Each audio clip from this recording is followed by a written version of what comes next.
Do you believe in miracles?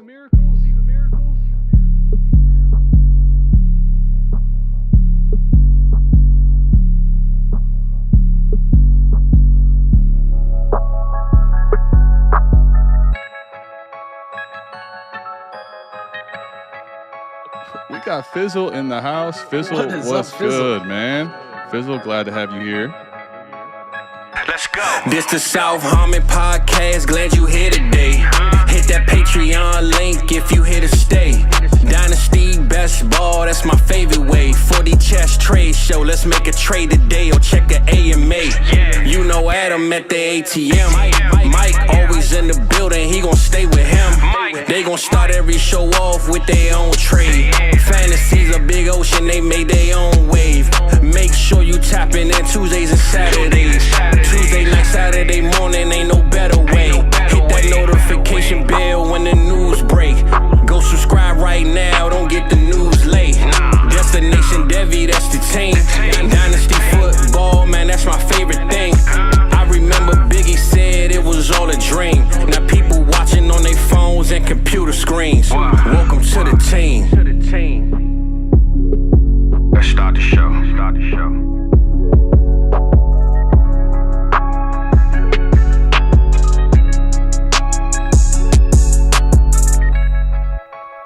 What's good, everybody? Welcome back. This time it's Tuesday AMA. It feels a little more normal. We are joined today by Jordan Richards, special guest, one of the OGs, one of the guys I started with, and JRich, man. We're coming up on an anniversary of a 3-day marathon. We're coming up on that 3-day marathon, which we ran for the draft, man. 16 days from the draft. Really excited for this coming up. How you doing, man? I'm good, man. I'm good. You know, running a little bit late, so everybody, it's my fault. I'm sorry. My camera wasn't working, but we're here. I'm excited, man. This will be a fun show.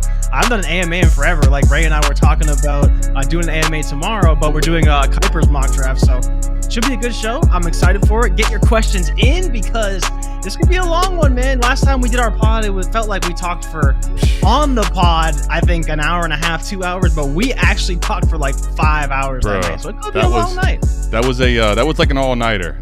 We just kind of kicked it, talked a bunch of stuff before we did. It was almost a 2-hour pod. I think it was funny because you wanted to go to 2. I wasn't even looking at the time. I think we were at like 1:54 or something crazy. But it could be a long one.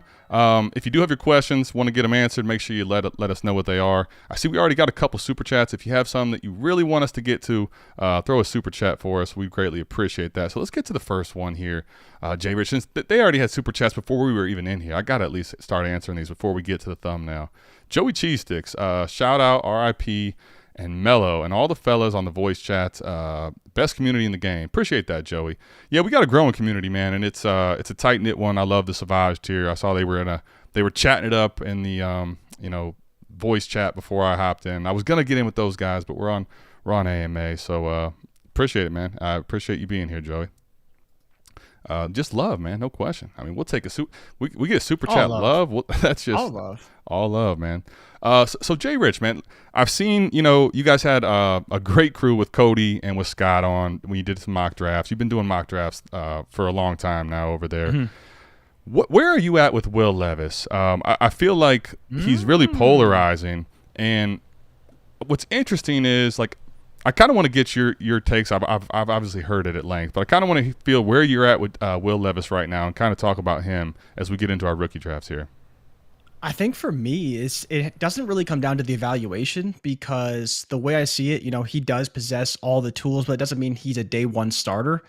Could he start day one based on the draft capital? Absolutely. In Kuiper's mock that came out today, he was 4th overall. If he goes 4th overall to Indy, he's the day one starter.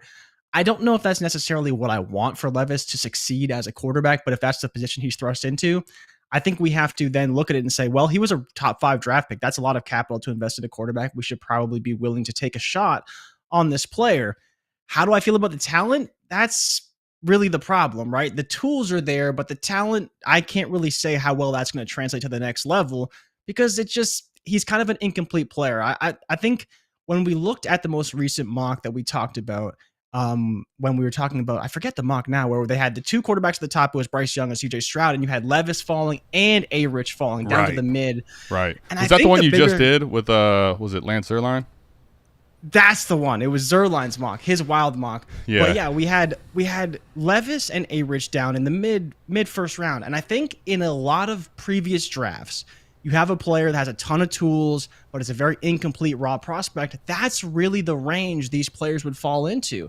And I think that's a better situation for both. But if they're pegged all the way up at the top, the reality is I don't think the sentiment's going to change around Levis. I think people just don't like him, and whether he gets drafted 4th overall or 1st overall or 15th overall, they're still not going to like him. Yeah. But in rookie drafts, that makes it difficult to value him. And you know, we talked about Kenny Pickett at length last year. Where do you take Kenny Pickett? I think you're going to have the same conversations about Will Levis. It's just, again, a different argument because there's more quarterbacks at the top, but he's still right around that 6, 7, 8 spot that you don't really want to be in because you're kind of at the top of a tier. But if everything hits for Levis, he obviously has the highest upside of any player left in the draft. Yeah, I think, it's interesting. I agree with a lot of the points you made, by the way. And I think what's interesting for me about Levis, right, is to me, I think the 107 spot is where there's a clear tier gap. And I think Will Levis, and depending on what guys you want to put in front of him, there's another tier gap. And then there's obviously, for a lot of people, the tier gap at 101 with Bijan. But I think what's interesting about this is, so if you go back to last year, Kenny Pickett's a great example. I'm glad you brought that up, right? So Kenny Pickett was like the only quarterback last year that was first-round pick, and he was pushed up the board because people really only had one chance to get a quarterback in Superflex. I think what's different, though, and interesting that you brought that point up, is he obviously was drafted too high, right? Given where his market is today. He's going in, 103, 104 range, 105, 106 range. Even still, last year there were so many receivers, right, that were actually good prospects. I think that's where the class this year now is different, because when I get to 107, like, do you believe in Quentin Johnson? I guess, like, that's just a question for everyone to answer when they're on the clock, right? Do you believe in Quentin Johnson? Do you believe in Jordan Addison? Because the thing is, the community's not necessarily all that certain and high on those guys either. So that I think is where, for me, I'll probably take him at 107 if he's there, just because there's not necessarily that value insulation or safety net with any of the guys I'm going to take after them. Now, there is home run ability with some of those receivers, with the Charbonnet. There's other guys that could go higher, but the first-round quarterbacks typically also have a little bit of value insulation, unless they're really bad, Josh Rosen, Zach Wilson type stuff. So that's where it's polarizing. It's tough, but I think for me at 107, even if you don't like the guy, scared of his game, the quarterback scarcity, I think I can't let him go past 107. Yeah, I mean, Adam, if you want to make a clearer parallel to that last class, is you would just kind of say, well, you take out some of those wide receivers and say we only have one wide receiver this year, but instead we have 4 quarterbacks, right? Right, There was a fringe running back that we liked, and that was Kenneth Walker, right? You guys were very high on Kenneth Walker, and obviously you turned out to be right in that instance, but a lot of people were, well, is he 102? Is he 103? Is he 104, 105 even potentially? And this year is kind of the same thing. You know, you have Jahmyr Gibbs, who, for all the talent he has, he isn't even pegged up into the top 6 right now. You're lucky if you can push JSN into that top 6, and that's pushing Levis down. But to your point, if a quarterback gets the draft capital and all those things, you can't just let them slide, because behind a JSN, to me, and even a Gibbs potentially, you're looking at a lot of kind of we'll see prospects. They may get the draft capital, but I don't think they're as secure assets as some of the other guys. And especially, like you mentioned, those highly drafted quarterbacks have that value insulation, and you don't really want to pass on that too much. But I think part of that as well is not just where do you take them, but knowing your league and understanding how they value Will Levis, because there'll be leagues where he slides a lot, especially if he slides in the NFL draft. Yeah, 100%. And I got to stop what we're talking about right now just to acknowledge JRich, man. If you want to hit the air horn, I think it's well deserved here. Cody, I don't know what's going on, man. If you're drinking, just showing love, all of the above, but $199 super chat with no question, just literally just dropping it in there. So Cody, man, appreciate that. Appreciate the love. He is one of the guys that's been with us from day one, one of the early 30 patrons that we started with in 2021. So unnecessary, but appreciate the love, Cody. So thank you very much. I don't even know what to say, man. I guess I'm going to put it like his, kind of speechless, man. Appreciate it, though. Corey has a question for us. Can't just brush past Cody like that. Yeah, it's not a question. I was going to get to it, man. Believe me, I'm not going to let that just sit up there too long. So appreciate all the super chats, man. The Levis thing is interesting. I'm kind of curious to see also where he lands and how high he goes in the first round. And also if people start to change their tune depending on the landing spot. Do you think they will, though? Sorry to interrupt you, but do you think they will? Is that even possible for Levis right now?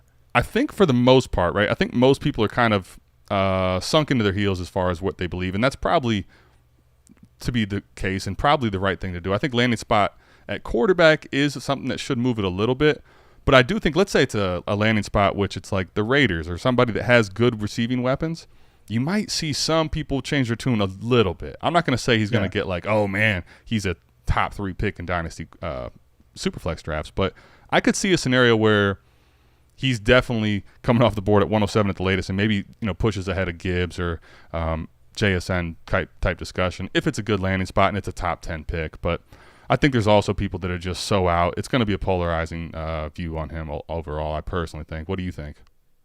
Yeah, I don't really, like you said, I think the perfect way to put it is people just dug in. Whatever your belief is, they've set their position. Levis is good, Levis is bad. Cody Carpentier has him QB1. Some people think he's QB6, QB7, behind Tanner McKee, like behind DTR.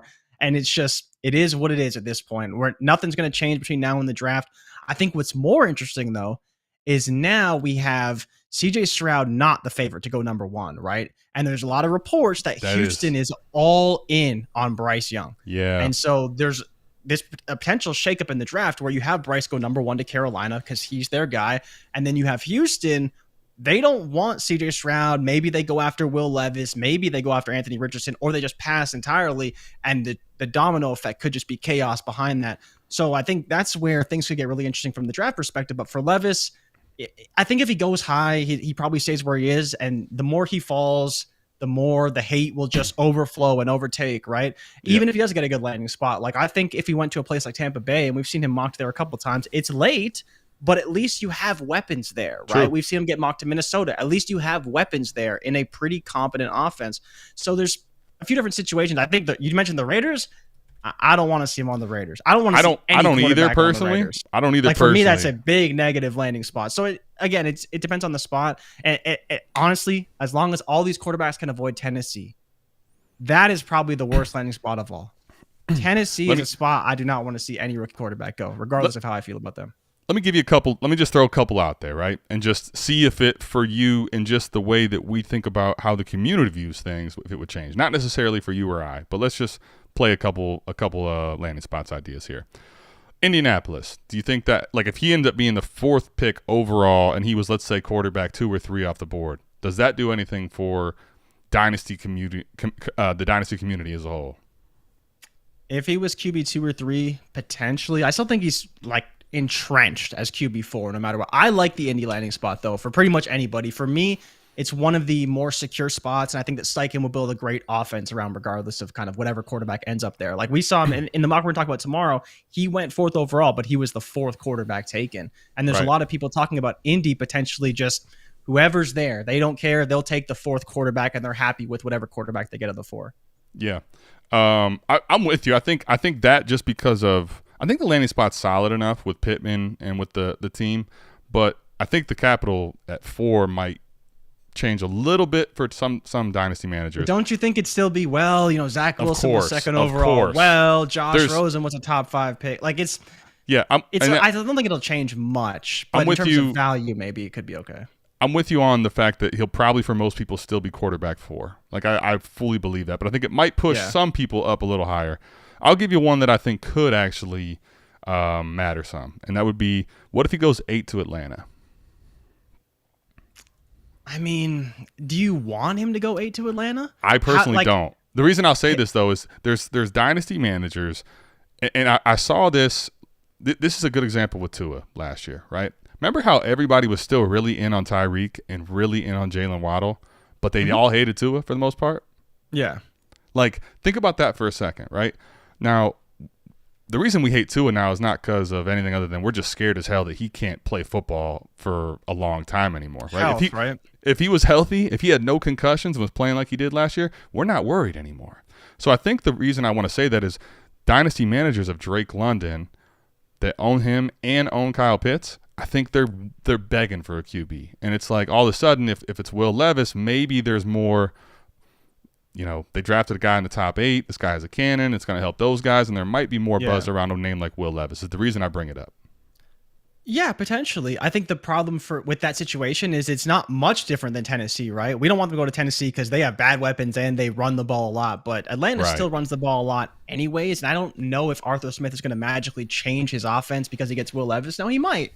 But, I think you're looking at kind of a Tannehill type of ceiling because Tannehill was great in play action, and he did throw actually pretty well, but they had to keep the volume down because when the volume went up, Tannehill's mechanics went away, his accuracy started to drop, and all of a sudden he was a bad quarterback. Yep. And that could be great for Levis, but for fantasy purposes, obviously that caps his value to some degree. I think it'd be great for London and be great for Pitts because they would have a better quarterback. But if the volume doesn't go up, I still think Atlanta isn't the best situation for a rookie. I agree, at least for though. Fantasy purposes. I agree, especially because of the Arthur Smith offense and how much they run the football. I do think Ryan Tannehill a lot of times is thought of in the worst light recently because of recency bias, and you got to remember, going into 2022 after the 2021 season, like you said, it was on lower volume, but when he played better, he was in the 4th, 5th round, believe it or not, in startups, as hard as that is to believe. So I think also it would be. I don't think there's a scenario out there. Let's just put this on the table and move into questions. I don't think there's a scenario out there where it's like, oh my gosh, Will Levis is going to go into the top 3 or 4 discussion in Dynasty Superflex drafts, right? No. Doesn't happen. But could he be firmly? My question for you is: could he be firmly entrenched at 5? And what would that landing spot look like for Levis? For him, firmly entrenched in 5, I would say probably not, just because there's so much hate for him. But I think ADP could be reflective of like 5 and 6, yes.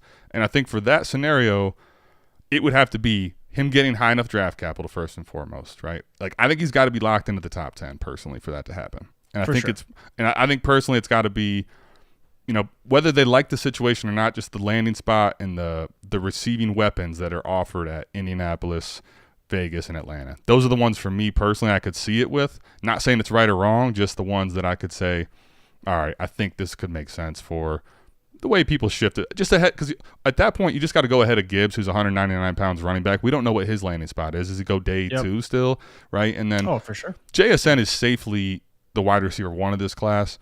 But the quarterback thing could push him ahead of JSN. So I think those are the spots, and that's the reality of the situation.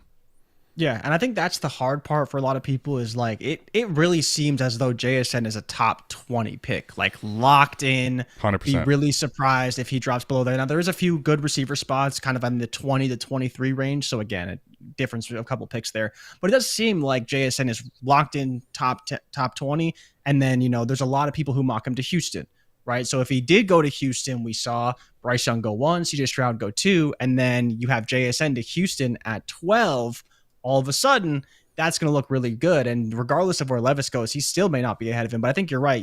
If a team doesn't trade up to 3 to get him ahead of Indy, I don't really know how he'd ever pass anybody, like especially JSN. I think that people are just so in on JSN and so out on Levis. Yep. I'd be really surprised if ADP reflected anything differently. And, we talked with Debro about that, and I was kind of surprised he took JSN that high. But at the same time, he was kind of ahead of the sentiment because in a week, all of a sudden, it seems like everyone would take JSN over Will Levis at this point. Yeah, and I think the reality is like we all will acknowledge if Will Levis with his cannon ended up getting to one of these quarterbacks that was slept on, Josh Allen, Justin Herbert, like if that happens, we have to acknowledge that the quarterback position, if he hits more than JSN does. But everybody knows the value insulation and the safety of JSN is a mile safer than what Will Levis is. And that's why people ultimately are leaning that way too. Yeah, absolutely. And I think that's what's scary about Levis is that we love him, but he just doesn't have the upside of Anthony Richardson from the rushing perspective. If he did, he would obviously be a freak as well, but he doesn't. So it's like, well, he is an athlete, but he's not A-Rich. And A-Rich is like, well, he's got to be up there. He could be QB1, and I hear all that.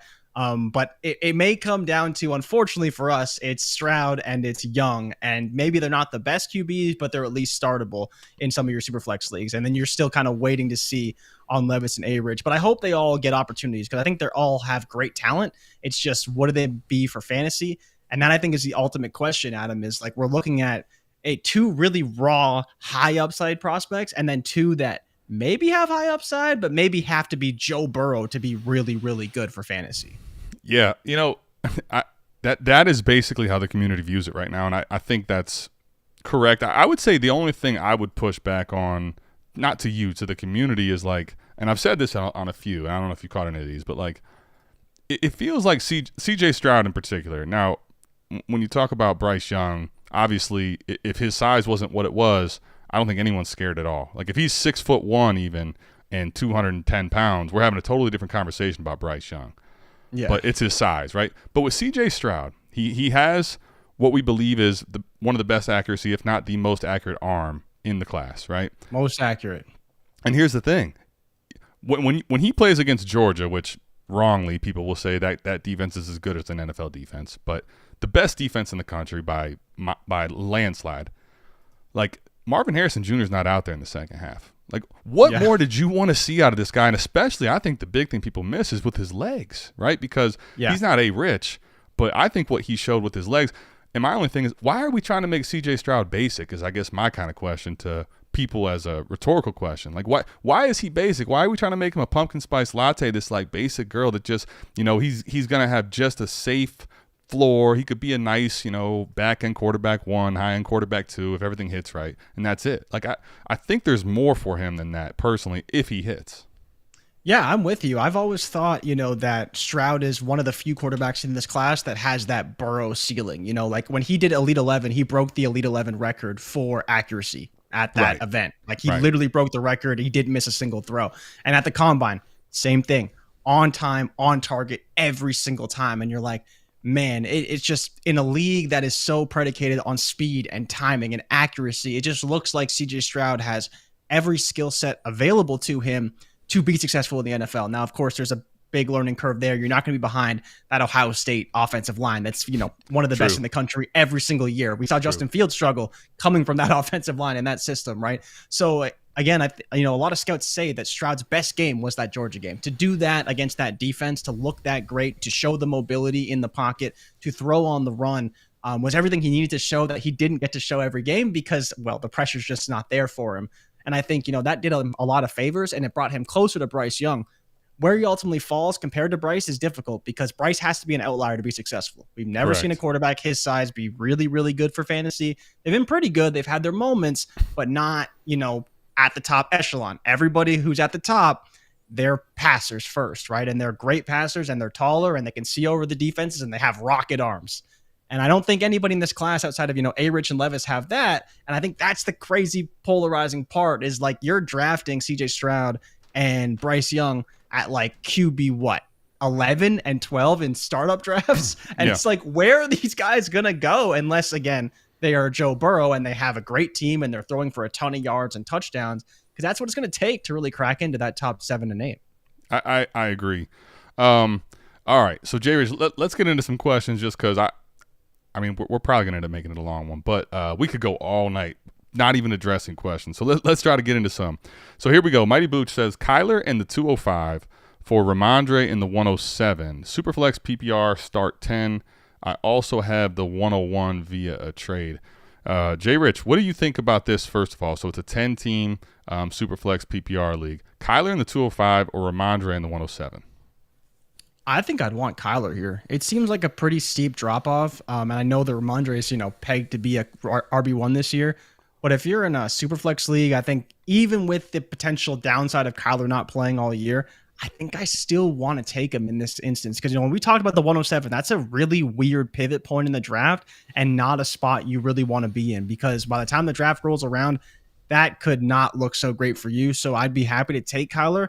It's not great if you want to compete, but I mean, you also have the 101. It does say via trade, so you clearly aren't the worst team in the league. But if you can afford to absorb Kyler and still compete or contend or kind of maintain your direction, that's the side I want in terms of value. Adam, how do you feel about that trade? Because it is tough to kind of look at it in that lens. Yeah, I think I'm with you. I want the Kyler side, and 10 team. I think this is the big thing, right? In 10 team.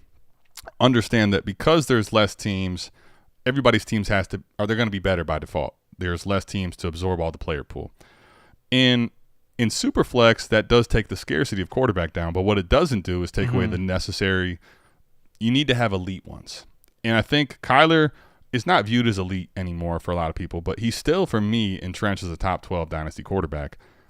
And the thing is, we've talked about this with 107. Like, it's a good question to start the show off, honestly. We just talked about how the 107 is, what do you get? I mean, does someone take Levis? If not, you're going to be left with Levis. And I honestly, in a 10-team league, probably would rather not take Levis at 107. So if I look at it from that lens, Kyler easily smashes 107. And then when you think about 10-team, JRich, I think this is where Ramondre, as much as people can like him, we're talking about 203 now in a 10-team league versus a 12-team, right? In a 12-team league, that's a 203. So it's a early second where I can get like a Kendre Miller type. I'd rather take my shot on that drop-off, whether you think it is one or not, with Ramondre and that running back versus Kyler in the 107. So I'll take Kyler pretty easily here when I break this one down. Yeah.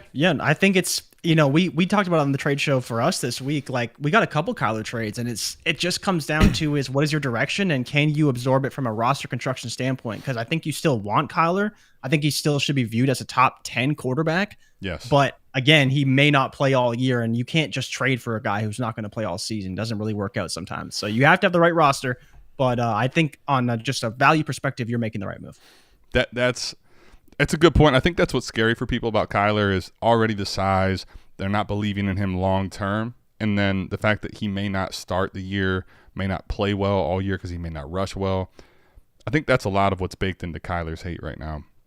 I do think it's too much hate, but I do think that that's the reality. Amy says, was that a misplaced decimal point? Amy, I checked. It is not. Cody is out here. And I just put it under my name because I think he was flexing, so I'll let him flex all show, man. You throw the $200 super chat in there. We will put it up all show just to let you know, man. Let's go, Cody, appreciate you. Hope Cody's drinking and watching the stream because we're going to leave this up as long as the show will go. All right. Hey, guys, would you pay the 108 and a 24 first for JT? Interesting question. I was, doing some social media surfing, saw somebody that, I don't actually have rapport with that does Dynasty content that was talking about a trade almost just like this. JRich, I'm curious your thoughts. I have some. I think that people, though, will be kind of split on this. I'm curious what you think. Never, ever. Okay, good. Never, okay, ever, good. ever, ever, ever, ever, ever, ever, ever, ever, ever again. Never.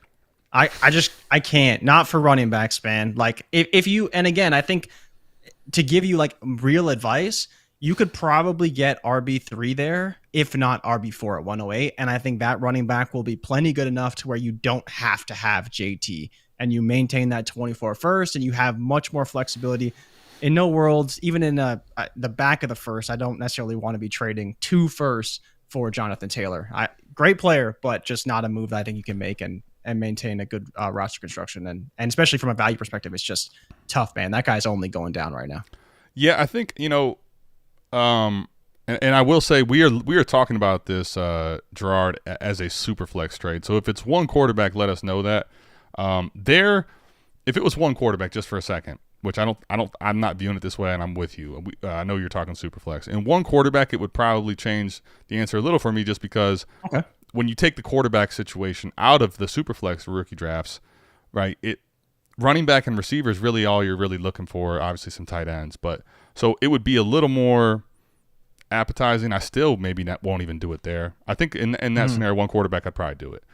But I'll say in Superflex, I'm not doing this at all. And I will say, like, if I was paying 108 for JT, I'm perfectly fine with that because you're not gonna get the running back caliber of Jonathan Taylor as much as I like Zach Charbonnet or anything else in this class, which is a really deep running back class. You don't get that there. I'm not, though, in a market which doesn't dictate running backs outside of Bijan Robinson going for elite prices. I'm not going to consolidate 2 elite valued rookie picks for a running back.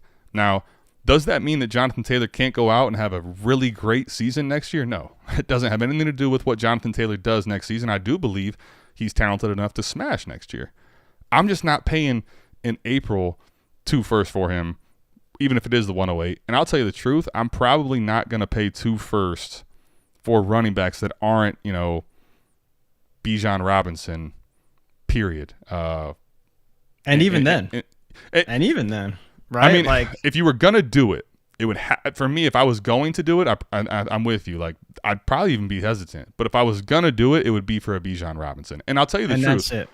And the reason I think that, I think what makes 101 so tough, JRich, and everybody listening, everybody says, no, you should trade Bijan for this haul and 101 for this haul. Now, what I have seen on our trade shows is 102 getting traded like it's going out of style. Everybody's trying to leverage 102.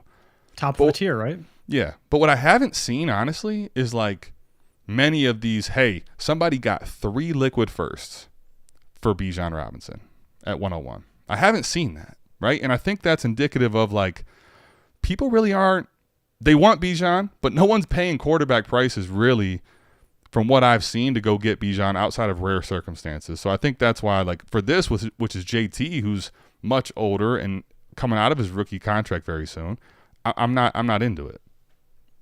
Yeah, I mean, Bijan's number 9 in KTC Superflex rankings right now. So he's as high as it gets, right? Like you can't get, that's essentially quarterback prices, right? Like he's higher than Breece Hall, he's higher than JT, he's higher than Kenneth Walker.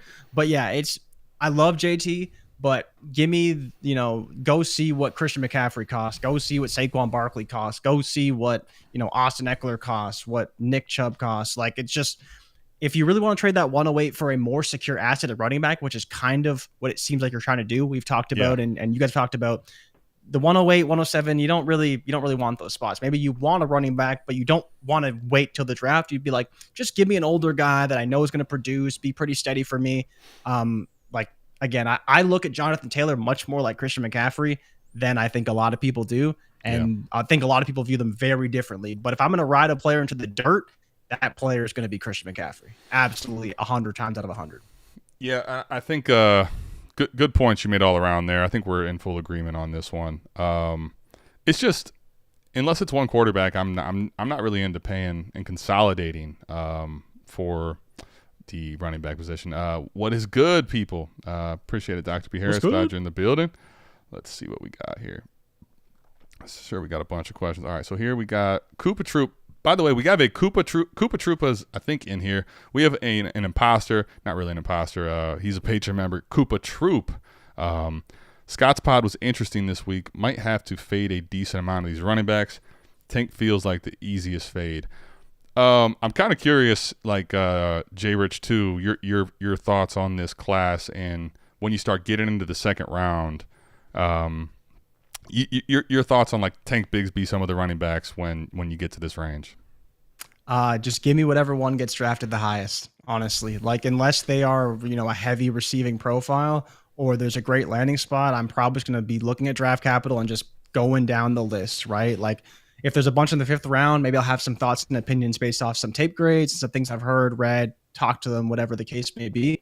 But I'll be leaning very heavily on draft capital. And I think that's where people try to overproject in the draft. It's like, we really only have an idea about the first 6 or 7 guys. After that, it's let's see what the actual draft capital is, because Jonathan Mingo was like a 5th round pick 2 weeks ago. And now all of a sudden he's going in 2nd rounds of mocks. He's going in early 3rds of mocks. So it's very difficult to say kind of how I feel about it, because every time we do a mock based off of a mock draft, it gets uglier and uglier almost every single time. So we'll see what shakes out. But I think, you may want those mid-seconds right now, but when the draft actually comes around, you may not be feeling so great about some of those picks. So it's tough. It's tough. I think, you're probably looking at about 15 to 16 pretty good secure assets.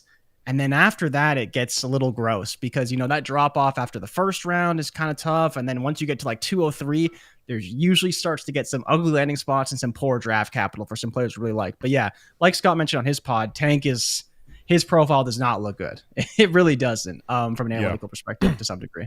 Yeah, I think I still am interested in Bigsby because of where his cost is. Obviously, what we thought of him in his freshman season and where he is now are very different things, right? And I think that's a disconnect, Jay, that's hard for the community to get their heads wrapped around, especially people that play a lot of Devy leagues and are very into getting liquid and getting picks. It's like they've been ready for Tank Bigsby for years, and it's like that name. How do I get detached? And this is something we talk about all the time in trading. Detach yourself from the names, like including the players that are in the NFL that are playing well. Like, think about it as a process. This is tough. Like Kayshon Boutte, right? And Tank Bigsby. These are guys that it's like, how do we – I mean, Boutte at least, you know, he went from Boutte to Boutte, which told you all you needed to know, right? Like, yup. Get off of him, man. Dude's Boutte. But like, it's hard for, I think, managers that are interested in these big names and think very highly of them to start at least getting more neutral and realizing they're not the name that you thought they might have been, you know, when they were 19 years old. Yeah, I mean that's the hardest part with Devy is like we play in some Devy leagues, and you know Ray's always told us it's like the biggest dice roll in the world, and especially when you talk about running backs, you know we have running backs like you mentioned, Tank Bigsby. This guy was Bijan Robinson or Tank Bigsby, and now we're like, who? Like we were talking about this guy as a potential next up huge running back, going to be the next big thing, and it's just nah, like he's not that, and neither is Kayshon Boutte, and you know these guys go up and down, and the value's always changing. And I think it's why you have to value your NFL assets so closely because so much can change at the course of a college career. Oh, I think you're on mute. I am on mute. What am I doing? Thank you, JRich. Damn, Adam, this is your show. I know. Usually I'm the one who's on mute. You know, I had to cough, and I was listening, No, and I'm good. like out here slipping. Luckily, Cody, you know, has a super chat really dope under me, so I still looked okay while you couldn't hear me. Oh, you good? What I was gonna say was actually I totally forgot now. See, this is what happens when you mute yourself and you don't know what the hell you're gonna say. Garrett says parts of all 3 Dynasty shows are on air right now. South Harmon trades in 5 and DD killing me. Can't choose just Let's one. go. Listen, man, the community. The crazy part is, Garrett, what you're talking about. These are all really extensions of DD. So if you think about this, if you're having a hard time choosing, this is all the Destination Devy umbrella. This whole team is killing it. So. If you're not here and you're in one of their streams, I will never be upset at you because Ray, Jay, Scott, Shane, all the people in these places are really good minds. So listen, man, wherever you feel comfortable, be there. You know, we will be here. If you want to watch us on replay, yeah, be here. But if not, make sure you at least watch us on replay. If we can't get Drop us a like, right? Yeah, Subscribe. Do something. Help us out. Yeah. Like Fizzle said, man, we always start off with one of our own. So let's get into some other questions here. Yeah, people are still like in marvel of what Cody did, and I mean, Crazy. listen, let me ask you, man, because I know that we are, you know, we're the third leg, as Garrett just told us. I don't think I've ever seen a super chat that big. Have you? Bro, we've never got a $200 super chat. At least I don't think so. Unless I'm just forgetting. I remember in the we got draft, a couple big ones, but yeah. I don't think a 200. I remember in the draft stream last year, we got like an 100 maybe and a couple 50s. Maybe a 150. Yeah. Maybe a 150. I don't think we ever got a 200 though. Wild, man. Wild one. Cody is a wild one too. If you I'm gonna have to come on every week. Shit, man. JRich is out here making it rain just by his presence. Yeah, a lot of Will Levis talk. Let's get at least into some other questions though. I mean, we could talk Levis all day. 12-team PPR Superflex start 10 lineup. Starting 3 receivers. Quarterbacks are Herbert, Dimes, Tannehill. Running backs are Eckler, Cook, and Khalil Herbert. Wide receivers A.J. Brown, Higgins, Pittman, and Watson. Andrews is his tight end. So he's going to give away Watson, which is going to be his receiver, Christian Watson. 112, 212. Get Amon-Ra St. Brown, 311, and 411. I'm the defending champ. Interesting. JRich. So curious your thoughts here because Amon-Ra for people has been a slow play. Like most people didn't want to come around on him. This time last year, people were hating them some Amon-Ra St. Brown, man, a lot of places, right? Because they had just taken J-Mo. You know, the Hawk was still there. Swift was this great receiving weapon. All of a sudden, Amon-Ra for a lot of people is like top 7, definitely top 10. 7 right now. Yeah, so like Waddle. I would we can get into that a little later. What is your thought on this trade, man? What is your thought on this trade? Because this is a big one because it is a first round late pick. It is Christian Watson, so and a lot of people value him as at least a first. Yeah. Then you add in the second round pick, and you're basically getting Amon-Ra St. Brown and dart throws in the third and late third and late fourth round. Which in third round you can get some tight end darts, but kind of curious, man. Like this is consolidation. What's your thoughts? I don't hate it. I think it's a pretty interesting trade from the standpoint of like, you really know what you're getting with Amon-Ra St. Brown at this point. So that part is great. Right. But you also are missing on the upside of what Christian Watson could be. I don't know what to do with Christian Watson because he's already pretty highly valued. Like he's wide receiver 19 on KTC's Dynasty rankings right now. He's ahead of Deebo Samuel, behind Devontae Adams. Give me Devontae Adams over Christian Watson all day, but that's just because I want the points on my roster. Of course. But if he hits, I mean, Adam, we both know if he hits, he's going to hit big because he hit big in this season and his value went absolutely nuclear. So if he does anything this year in his second year with Jordan Love, I think, you may see another similar spike and he could be a guy who hops in the top 15 or so. And my beef with Amon-Ra St. Brown isn't that he's a bad player. It's that I think he's really at that value ceiling. He is behind Justin Jefferson, Jamar Chase, CeeDee Lamb, AJ Brown, Garrett Wilson, Jalen Waddle. The only player he's passing on that list is Jalen Waddle. I promise you that. Now, again, in season, things fluctuate. Values kind of go up and down and crazy. Yeah, for some people passing, for some people like myself, passed. But I'm with you, though, as far as he's not going north of that. I'm with you. But I think he can maintain a really strong value, like a top 10 value. And I think that's why I kind of like it. You have to trade away that first, which it will be a valuable asset. But that 212, I mean, that's not so bad. We can absorb that. Absorb that. You have great receivers. You're kind of consolidating a bit. That way you don't have to start Pittman all the time, which I think is a pretty big edge for you. You're starting AJ Brown, Higgins, and then obviously Amon-Ra, and you don't have to worry about Pittman or Watson week to week. I think it makes your team really strong, and I kind of like the trade overall. How do you feel about it, though? Would you make that trade? This one's interesting. Start 10 lineup, man. And I think one of the biggest things that I've learned this year, I've kind of known, but I've really now, JRich, am playing in a lot of leagues, man, 20-plus leagues, and seeing how different the markets move, seeing how different the points are scored, seeing how Barry and Koopa and all these guys have really shown in warp what I saw happening as far as points and who was winning. It's like, man, this league now, more so than ever before, like I do want to consolidate if it makes sense and I can afford it, and the depth I have is still allowing me to do so. I will say this. There's not like, I don't even know what cook that is, whether it's James or Dalvin. But one thing too, I don't necessarily look at a running back room today and be like, nah, this team can't go. Like if you're gonna have a deficient room in a start 10 lineup, it'd be running back if I had to have one. It's not the most secure anywhere, truthfully, as far as depth. But he does have a top 5 quarterback for me still in not Jalen Hurts, Justin Herbert. I think that he has 4 really good receivers, and he still continues to maintain 4 really good receivers. He does have a warp difference maker in Andrews, assuming that, with a quarterback, whatever it is next year, he's not the back-end version of himself. I'm willing to consolidate here. Typically, this is against my process for a receiver because it is a lot, though, right? Like Watson, I will say this. Watson, for me, is a sell. Really? I'll say this. Jordan Love, for me, is not a guy I believe in, personally. Okay. So that's why, though. It's not the Watson talent. It's more so the correct. Well, it's the quarterback attached to the guy that, as you mentioned, Jay, is already getting to the point of like, now you talked about Amon-Ra not being able to go much further. Like, realistically, could Watson go higher? Sure. But how much? Like, if we're being honest about this. I think he could go pretty high. I think that's the scary part about this range, right? Is in my opinion, he's kind of in a range. What receiver was he at right now, you said? Was it 18? 19. 19. So that's high, bro. That's really high. It feels high, but Drake London's up at wide receiver 12. And I think if Christian Watson hits, he's higher than Drake London. Okay. Now here, this is a great point. And Amon-Ra is a good case in point for this, right? This is something I've been talking a lot about lately, so it's a good way to talk about this here.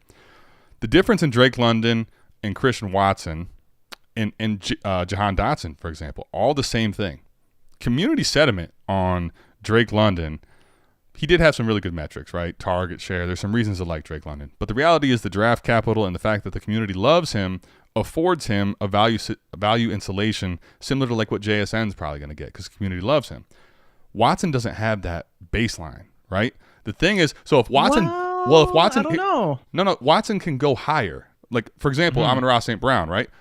Amon-Ra St. Brown was valued much lower than Watson is currently last year. But if he smashes, you can't deny him at a certain point, right? Yeah. But the difference is if they fall, they can free fall because no one really believes in Watson. That is the big difference of the two. And that's why for me he's a sell. Is can he go higher? Could he end up being a difference maker? Yes. Am I willing to bet on that? No.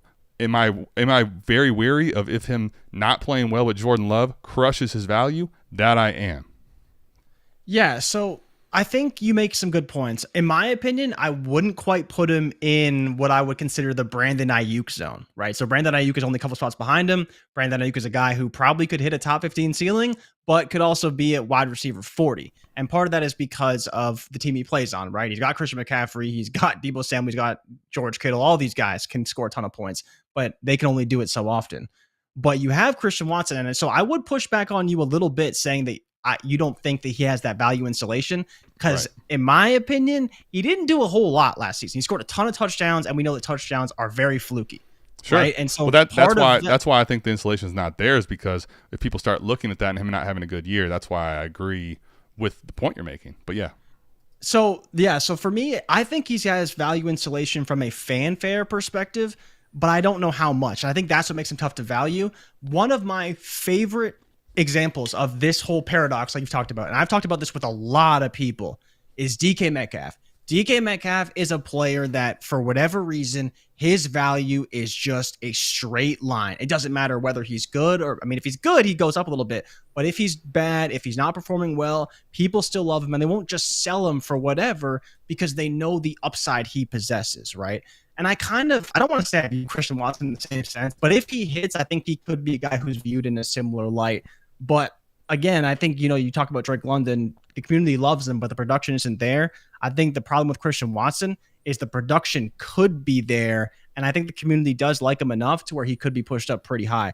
But yeah, it will be tough to see him break through to DK Metcalf, T. Higgins, Devonta Smith, Chris Olave, Amon-Ra St. Brown. But I think just below that slot, it's pretty wide open. You have old great receivers, Tyreek Hill, Stephon Diggs, Cooper Kupp, and then somehow Jamison Williams at wide receiver 17. That's not going to hold. But I think Christian Watson, because he's on a team with not a lot of options, potential high target volume for him if he is the number one on that offense, that's a pretty good situation. It just depends ultimately, like you said, how does Jordan Love play?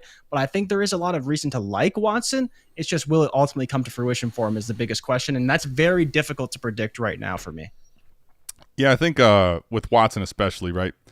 Outside of the weeks he scored touchdowns, he has not finished as a wide receiver 1 on the week. So not saying he's not a home run threat and doesn't have deep ball potential and isn't very fast, because he does have the ability to hit a home run, but it's not sticky for me. And I think the thing, he to me has to prove a lot more. Like DK, I think the reality for DK is everybody loved him until all of a sudden, like, he performed really poorly in the agility drills and the combine, and then he destroyed that. He destroyed that narrative that was out there. He's also, he's actually one of the outliers when we look at body styles, right? He is a true massive human being freak wide receiver. And if you look at all the top end guys outside of AJ Brown, they're not that. They're all these shifty, very electric wide receivers nowadays. I will say Watson for me is a sell. I live in a world, and I have to all the time after last year, missing so much. We got some stuff right, but we missed a ton. Ceiling and floor for me. And when I look at floor and I look at ceiling, I'm much more worried about what the floor is than I am him actually hitting what could be a ceiling, which honestly, keep it real. Like, a guy with that home run threat has a big ceiling. So for me, I'm willing to consolidate because it's Watson in a late first in a class that absolutely. I'm not tripping about the 112. Right now. So I will do this trade, getting back a little bit on the rails. But man, it's Watson, for me, I think is the reason why. If you put a different receiver that I liked a little more as the piece plus 112, I may want to stay a little more. But Amon-Ra St. Brown for me is a guy, I think, JRich, you make good points about him not being able to go up in dynasty value. But I think from production, I do think there's a scenario where he is worth the wide receiver 5, 6, 7 in dynasty from a production and a guy that's young. So that's why I'll take that side. Yeah, I mean, Amon-Ra is tough. Ray and I actually had this discussion on our trade show very recently about Amon-Ra and Chris Godwin, because Ray was like, well, I love Amon-Ra, but if you're giving me, a first and I'm taking on Chris Godwin, like, both had 140 targets last year, both averaged, I think Amon-Ra was at 16.9 points per game and Chris Godwin was at like 15.5 points per game. So again, it's like it seems gross and you're getting a player that's a little bit older, but I mean, both had like same amount of catches, same amount of targets. It's just different situations. But I think your point about Watson is definitely valid. Like in that trade scenario, absolutely. I'm curious what happens with Amon-Ra this year. I still think it's his team, like full go. I'm not really sure that's going to change. I'm more so worried about how does Jameson Williams fit into this offense and what does his target share look like? Very secure about Amon-Ra. It's just, how does he? It's interesting because he's the alpha on a team, and then behind him are a bunch of number twos and Devonta Smith and T. Higgins and like all these guys. So it's just he's a weird player to value because he doesn't fit the archetype of an alpha where you're like, yeah, I want him on my roster. He can score double-digit touchdowns. He can have 1,500 yards. He kind of just does it with little cuts every game and a ton of volume, and you're just praying that volume doesn't go away somehow. And I don't think it will. So he should be pretty good next year and beyond. Yeah, if we don't get to it later tonight, we may have to get to it on a separate episode or sometime down the road when JRich and I are going to be on camera for a long time coming up on the draft. So I'm not worried about camera time with my guy here. But Waddle, right? It's interesting because Waddle's ahead of Amon-Ra, and you talk about him going past him. Waddle, I think, has been proven to be the beta relative to his offense with, Tyreek Hill. He's the only one there that I think, isn't the clear alpha. But what's interesting about Amon-Ra St. Brown is people that are so very high on JMO, man. And I watched, in our last trade show, if you haven't seen it, go check it out. Everybody here watching, if you haven't seen it, go check it out. Mike is getting grilled in the comments. He's out, in a different country getting slaughtered for his trade on JMO. And really? I replied to a few people like it's about liquidity and all this stuff. And eventually I'm like, you know what? I said it all on the show. They all know what they think. They care about JMO and they want JMO a lot. So just understanding how much people are very high on JMO is interesting for the value of Amon-Ra. To me, I'm not worried, and I'll tell you why. Hawk's out of town. Swift is somebody that's, could still get some really good receiving work, but he's not like, okay, this guy's going to eat into the target share truthfully of either one of these guys. I think there's a scenario they both could thrive, if I'm being honest. So, I don't really worry about it that way. As far as how Dynasty gamers view it, be interesting to see. I think it's going to ultimately matter, is Amon-Ra a difference maker at the position or not in production? I think will ultimately be the tale of how his value goes, truthfully. And I think that's just what he's going to have to live with until – I don't know what it's going to take for him to be proved to be the alpha. I don't. If we're not there yet, I don't know what you need to see. We got a super chat here. Marlon, when is the best time to trade the 23 rookie picks? Before or during the draft? Always love the content. Convoluted question. JRich, I'll let you start off and I'll go. Yeah, that's really tough. That really depends on your league. I know we've had a lot of Heisman members and other people in the Patreon community who said a lot of their league mates are like, well, I want to just see what happens at the draft, or I want to get a little closer to the draft before I make a decision. And you're like, just make up your mind. It's like the reality is because they don't know anything about the players that are being drafted, right? So it's difficult at times. I don't want to be on a high horse here, but we are people who are very informed. We are looking at multiple mock drafts a week. We are discussing these prospects at length. And so whether you can call it groupthink if you want, but we have a pretty good idea about how we feel about these prospects and how they're ultimately going to be valued by the NFL. And when you are trying to make these deals, it's because you're trying to get an advantage over your league mates. And I think that's the biggest problem is you have to look at two factors, is how does your league react to the draft? Because there can be a lot of edges there as well. But most importantly is that how well did they understand how the draft's going to go versus how well you understand it. In my opinion, I actually like to wait because for me, right, and for you as well, you probably feel the same way, we have a pretty good roadmap for the draft. We may not know exactly where the players will slot in, but we can kind of say, well, RB3 in a good landing spot in the second round will probably land right around 110, 111, right? And have a really good idea of what player you're going to get at the pick. You may love a prospect, but ultimately you want to buy a pick for the archetype of player that you could draft in that slot. You don't want to be saying, well, I'm taking this pick and I'm drafting Zach Charbonnet, because if he gets drafted in the 5th round, you probably shouldn't take Zach Charbonnet at the back of the 1st. So I think you have to be very diligent in how you approach it. I like to wait personally, but Adam, how do you feel about trading picks before the draft? I think, you kind of already touched on the reality of it for me. I love to have – I'll just tell you this. I over-leveraged a lot of times in this 23 class, and depending on what I have, I'm trying different strategies. But the reality is, if I am in a league that people are itching for the picks right now, I'm all about leveraging them for the right trade right now. But I think this is so league dependent because, like, I've seen playing in a lot of different leagues too. And when I say different leagues, a lot of different things, different settings, best ball lineup, different league mates. Right? I'm in leagues with. There are leagues I'm in where I'm in with everybody in the league is like JRich. They're like Mike. The whole league is not just tapped in; they're overly tapped in. Like, these guys live, eat, breathe Dynasty. So it's like you're not going to get some criminal steal off these guys outside of a very rare scenario. So, like, in that league, would I be looking to move it? Sure, but I'm constantly flooded with my inbox trash. It's just like spam, honestly. It's like I got to just filter through all this to try to even get a deal that's real. Sometimes you're in a home league and it's like they're scared. They don't know. Yeah. See, you have to understand, in a home league or people that aren't as tapped in, this isn't anything against them, right? Because I think those people have a very good chance to be great dynasty managers. But the reality is they don't know as much about this player. They don't know as much about his career. They haven't tracked him as long. They don't know what his draft capital is going to look like. So they're not really willing to invest in a random draft spot because they don't understand any of that other stuff. Now, when you give them the context of the draft, all of a sudden maybe they jump into a different, they're excited as hell. Oh my gosh, at 107, Will Levis went to Indianapolis. I can get him at 107. I want your 107. What do I got to pay? But you would never get that before. So I think, to give you the truth, Marlon, I know this isn't answering the question. You're probably thinking I'm dancing around it. But if I'm being honest, it's league dependent. So 100%. The best 100%. time is based on your league. When would I prefer to do it? Probably right now. But it's based on your league, if I'm going to answer the question in its reality. Yeah, like I think it's funny because you're totally right, Adam. You want to make those trades before, but it's very difficult. And I think, I can't blame someone for not being a degenerate and just researching the hell out of the draft and knowing about every prospect. Like, there's a lot of great analysts who don't look at a damn thing before the draft because so much changes. Like, 100%. Yeah, I'm so high on Sean Tucker in February. It's like, but in April, no one cares because he's not going to pass a medical exam. So it's like, think about it this way, JRich. Think about for a second funny. The D-Gens, right?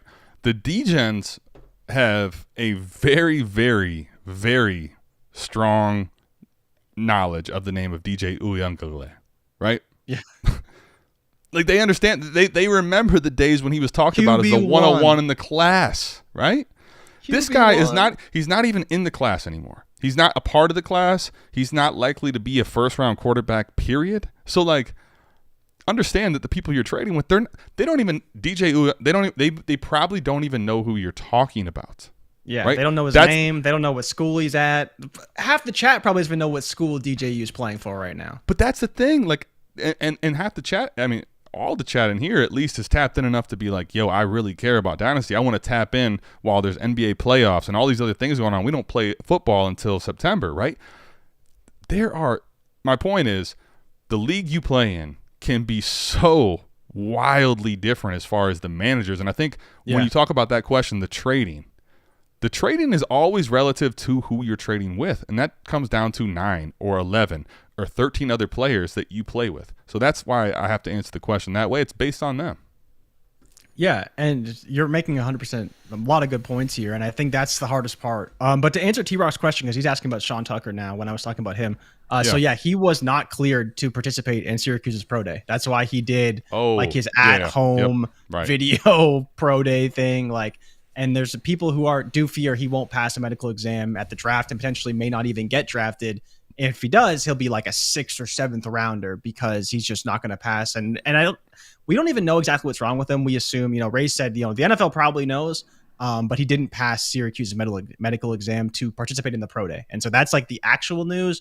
And then we'll see what ultimately falls out because of that. But no one's expecting him to be a very high draft pick now because he's just probably not going to pass a medical exam. And it's kind of honestly like John Ross. John Ross was a player we loved, and then he had his back issue, and then people thought he'd never play football again. He comes back. And, he couldn't really pass the medical exam, so he didn't get drafted. And it's unfortunate, but, I think it's a similar situation. And until we kind of get all the facts, it's difficult to invest in an asset like that. But that's his specific case, T-Rock, if you did want to know about that. It was he didn't pass his Syracuse medical, and they didn't clear him for the pro day. Yeah, I'm not laughing about what you said, by the way. I'm laughing because I just read the super chat again, and it's been up here for so long. And Jay's saying JRich should feel special. Not even Ray got this type of treatment, and he just put a super chat just to say that. So I'm not going to touch on that, other than there it is, man. You see, I didn't even have to say anything. I got you. My guy gets me, man. See, JRich and I, we might not do content for months together, and it's just boom. Here we go, man. We're on the same wavelength. Easy peasy, man. All right. Super chat from Fizzle. Fizzle, man, is, if you don't know, the one that put the sweet intro we have together. He's super chatted in us too, which is awesome. Super chat because I'm late on the night. My boy JRich is here. I had a long day, but always salute my boy Rich. He's the reason I'm even making intros. Okay, so there you go. Appreciate you, Fizzle. One for you too. Yes, sir. Super chats are popping, man. So appreciate everyone with the super chat. Appreciate everyone being here if you aren't super chatting. But Cody, plus all these super chats, I don't even know. I don't even know what to do with myself, to tell you the truth. The $199 super chat is still foreign to me. Wild. So, and all I got is Bruning talking about Bo Bichette, but he did homer for me today, so I'm not mad about that. Hey, he's supporting himself from JRich, man. He is always on Wake Up. Like, I don't always get there because I'm working and doing stuff, but when I tap in, it's amazing that Matt is literally like, I see him in the chat comments every time. Wild to me. Matt Bruning he's up there with Lindsey Mack as the number one Wake Up fan. Right. Dude was there when we were doing it on the alternate feed. I think we're at 200, and people don't even know this. We've done 265 Wake Up shows, and I'm pretty sure Matt Bruning has been to every single one. Matt Bruning is an OG, and I love Matt Bruning. Love him. Yeah, 100%. Matt Bruning is my guy. Love Matt Bruning. Had him on 4D last week. And this is really just I used to love tuning into Wake Up every single morning, and just my plate's really busy right now, so I always watch it. It just may not always be immediately, or I might hop in late live. I'm always putting comments, whether it's live or later. But it's amazing to me every time I'm there. It's like I can see Bruning's comments like within 3 to 5. It's like, this dude does not miss a morning Wake Up show. Does not miss. Good for him, man. Always a class. So love to see it. All right, let's get into some other questions. We got a whole bunch here. I'm out here scrolling, just trying to look for funny things to talk about. Let's get into some questions. Chad Young, 12-team Superflex PPR. Both teams are competing. All right. Diggs, a 24 mid-first for 101 and a late 24 second and another 24 second. Same team as mid-first on the Diggs side. Which side do you want? Okay, so the way this is Diggs and a 24 mid-first, and then the other side's going to get 101, a late 24 second, and then the 24 second, which is coming from the team that will be receiving Diggs and a mid-first on this side if it went through. So 2 seconds, 101, both 24 seconds, or a Diggs and a mid-first. So JRich, your thoughts here? Because this one, man, it's tough. One thing I don't see, Chad, if you don't mind, if you're still with us, because in a trade that's this kind of tight and looking at assets that are this close, I do always like to know, like, are we starting 9 lineup? Are we starting 12 lineup? Is this a best ball league? Are we starting 12 in a best ball? Like, those things can tinker which way I'm leaning. But JRich, just as a whole, what do you think here? This is really tough. This is a really good trade. It honestly is. Like, if I love Diggs and I still want Diggs on my rosters, he's one of the highest WARP players. Feels like almost every year. Past 2 seasons with Allen, he's been just absolutely dynamite. Even last season, which felt like a down year for Diggs, he was still really, really good. I want Bijan. Chad's saying start 10 lineup. I mean, the lineup doesn't change things a ton for me because Diggs is always starting in the wide receiver spot and Bijan's always starting running back. So your construction matters a little bit here. I think I want Bijan, though. I think getting the late seconds back, even though they're late, like, if I could trade Diggs in a first for the 101, especially a 24 first, I would probably do it. The issue for me isn't so much that I'm getting Bijan. It's like, well, how long is Bijan really going to be on my roster? Because I don't really want him on my roster for more than a couple of years. So I kind of have to figure that part out. But I would probably take the 101 there and take Bijan Robinson. Interesting. And also, Chad is putting what we need in here. So he's already received the 101. Chad, I'll tell you this. I'm not going to change my analysis based on what you got. I'm never going to do that for anybody. I'm going to tell you straight up how it is. I'll say this. Knowing the start 10 lineup for me, so what makes this one so tough, and JRich kind of already talked about how, man, this is tough and it's a tight trade. If it's a trade where I'm kind of hemming and hawing at all and not picking a side, that's how you know you're probably hitting, at least value-wise, a really good constructed trade. Because for me, I'm talking about value and just grading the trade all the time. What I will say about this one, start 10 lineup, right? So on paper, in theory, right now, Diggs is trending the wrong way, and it's not because of anything other than all the youth movement right now, right? We don't play football until September. What you know right now in April as rookie hype season comes, and to 24 classes, everyone's talking about the 24 class way too much still. When football's getting ready to be played, Diggs will take another leap forward. Wherever, keep trade cut. I promise you this, and if you don't believe me, bookmark it today. Screenshot what it is, and look right before the season starts. Whatever he's at, you can move him 3 to 5 spots north, guaranteed in wide receiver value on what keep trade cut says. I promise you. This is Dynasty clock. This is not even me. This is just people. Promise. That's a fact. He is falling. You're right. And kind of throughout the season, he was high, and then he kind of fell a little bit, and he's been falling ever since. And so his value, like you mentioned, is kind of it's on the decline because no one wants old players. You want the JSN is ahead of him right now, which is, again, I get it. It's age. He's like 29, going to be 30 years old this season. He's as old as Tyreek Hill, but I think the problem for me, Adam, with this trade is it feels like a lateral move. I don't know if it helps your roster construction. Now it might. I'm not sure, but it feels like a lateral move for me, and that's really where I struggle with it. Mm-hmm. I think it's a pretty good trade from a value perspective, but I don't know how it changes your roster necessarily. Yeah, right. So like, and my thing ultimately, because you're right too. Like, but the problem is with Diggs, and what makes it tough for me. I'm not saying necessarily that one smash or the other. What's tough is Diggs, I know, is guaranteed to get a resurgence in value. So if I'm you told me earlier, both teams are competing. So when I trade Diggs away right now, I already know that I am trading away at a superficial loss. That's the way I'm trying to phrase this. Okay? So understand that point. Like, you are trading him today, whatever you're getting for him back, understand that if you're competing, when you go to September, you've traded him at a dip. Small one, but a dip. It's just plain and simple. Now, the 24 mid-first is what's going to make this one. I promise you this is what's going to make this trade one way or the other. Because here's the way this is going to go. Right now, like in a vacuum today, even with all I just said, I want the 101 because I'm getting those seconds. And I can probably find a way to package those seconds to get something that I want if I'm competing and make it worth my while. Maybe I even get spot running back buys with these seconds. So I think that's why I will still lean the 101. But I'll tell you what's interesting about that being a mid-first and not knowing context, just knowing that. Lineup start 10 leagues, man. 24 mid-first already is a good player. But if this seems like it, right? Right, but if this team, so many things right now that we talk about, right? JSN is valued really highly. Here's what I can tell you. Some of these guys that are valued really high and keep trade cut and people will build their team around them, they're not going to be PPR or points per game difference makers. They're not. So some of these teams are going to have injuries, all this other stuff happen.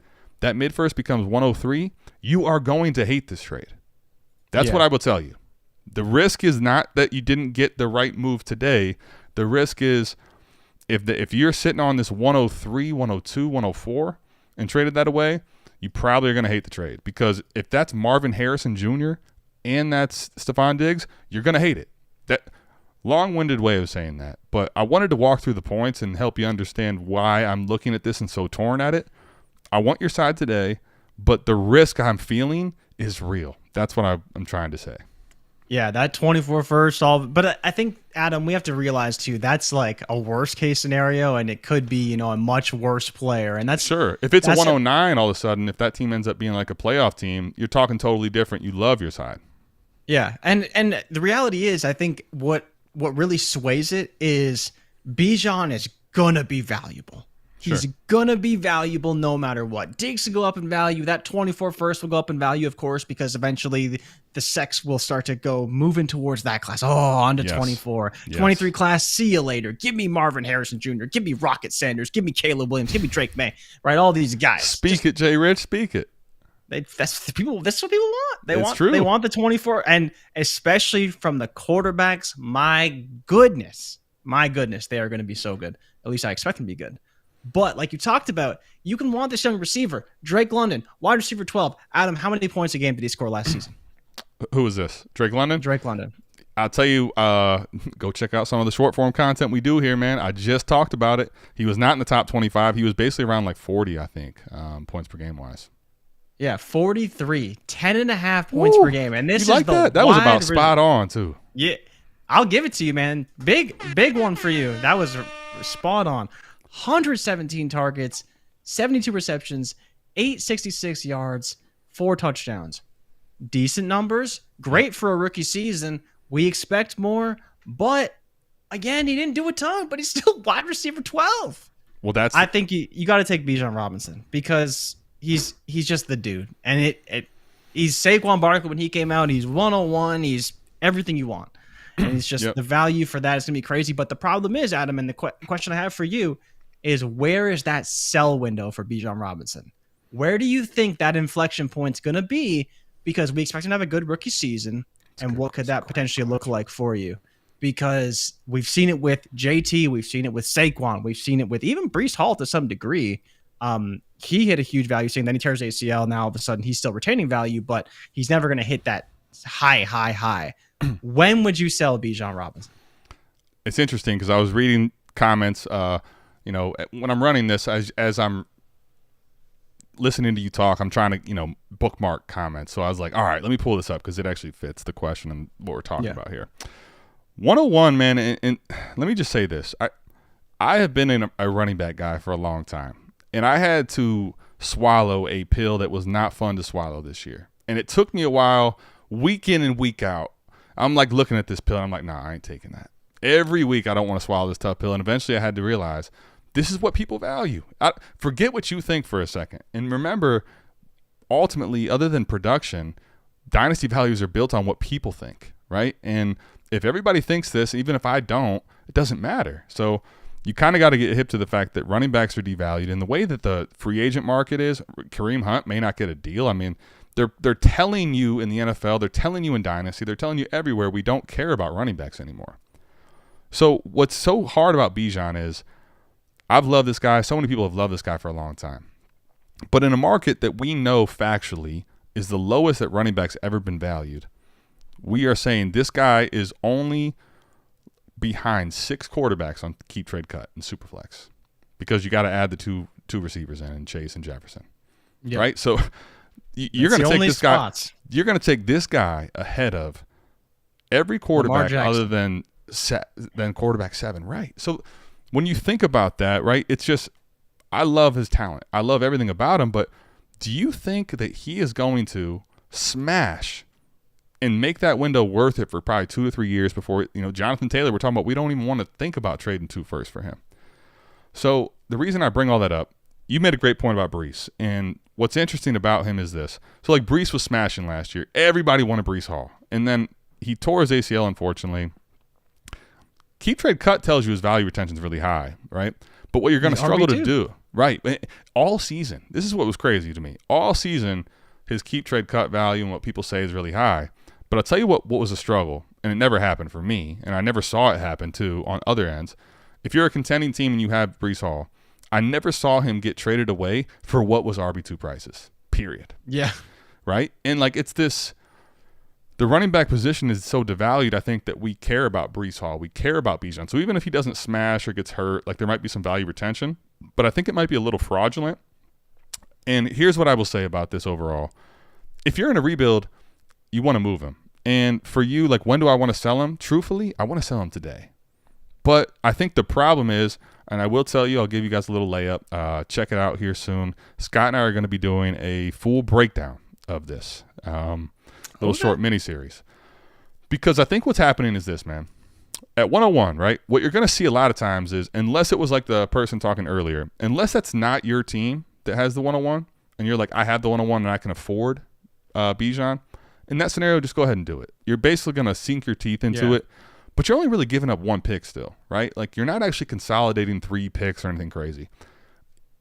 contending, man, if I can get out of Bijan for 3 first liquid, or if I can get out for that value, man, I'm gonna. What is that value though? I offer you 107, 109, and 111. What are you saying?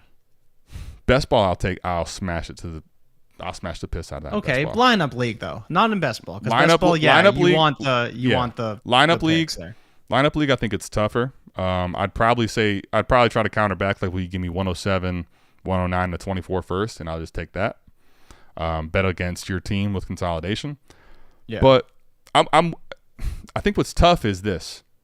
I want to sell them today, but what I haven't seen and what I don't think really happens is somebody pays up for overall player 9 price in keep trade cut. Like, I don't see that often. And maybe I'll be wrong. Maybe that'll happen post draft, and maybe he's like top 10 pick and smash landing spot or something. But it's the reason it's tough is because, yeah, I want to trade him today, but to your point, like, I'm gonna be lucky to get that offer, and even in lineup, I probably don't want to take it, right? So, like, you don't want to take it. It's hard to get the real. More. It's hard to get the real value, what you actually think he's worth out of him. That's what makes it so hard.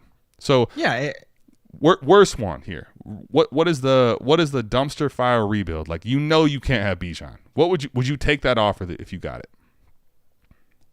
Probably not. I think the hard part with that trade, right, is if you are the worst of the worst, and Scott's really the one that, for me at least, and maybe others were on this as well, but he's the one who really solidified this in my brain. He's like, there's 75% of teams are not ready for Bijan Robinson. Correct. You don't have the pieces in place to compete. And if you don't have the pieces in place to compete to some degree, you don't want Bijan Robinson on your roster because he's only going to go down in value. The whole RB position is in a sliding scale downward. Zeke, Leonard Fournette, all these guys, they don't even have jobs. Joe Mixon, probably going to be released. Adam, how many mugs do you have over there, if you don't mind me asking? Because a lot. I'm seeing you drinking out of all these colored mugs. Uno, dos. Like, yo, how many mugs this guy got over there? Trace, man. Listen, when you drink, when you're drinking like I drink, man, you got to hydrate too. You know, it's a one in, one out type deal. You know, it's like at a club, 1 in, 1 out. All right, sorry to just. It's all good, baby. It's all good. Because I saw the purple one, I was like, I don't think I've seen that color yet.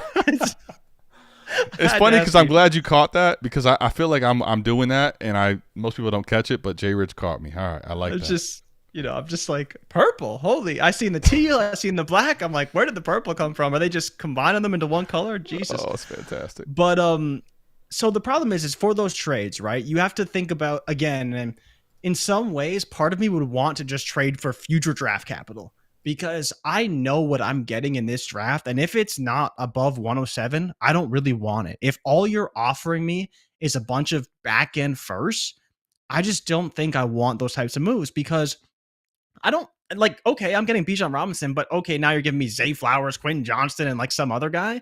That doesn't move the needle for me in a lineup league. Like, I don't know if those guys are even gonna be any good.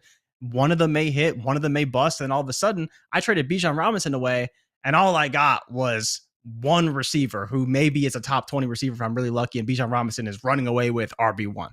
So it's difficult, and it's what makes it funnier is if I see bad teams with Bijan Robinson or like have the 101, I'm like, go ahead, take him. Like, I don't care, because I know that team has no shot. They have no shot if all they do is keep Bijan Robinson and try and continue to build, right? So it's tough, and I think that's where, if you're trading for any pick below 107, I'm not making that move. I think you have to get at least a top 6, and I prefer a top 5 pick, plus ideally another one, and of 24 first, like you said. I don't think I'd be trading Bijan Robinson for anything behind a 108. Maybe someone's offering you 8, 9, 10, 11, 12. Like, I don't really know if even that, if you offered me 5 picks, like 8 through 11, I don't even know if I would take that trade, because I know all the players that I'm going to get, and they just don't add up to Bijan Robinson.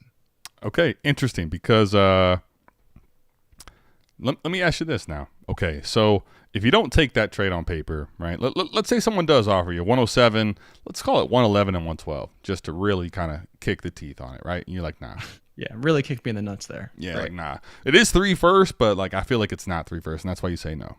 Okay, so I guess now my next question on this, because I think this is a really good conversation.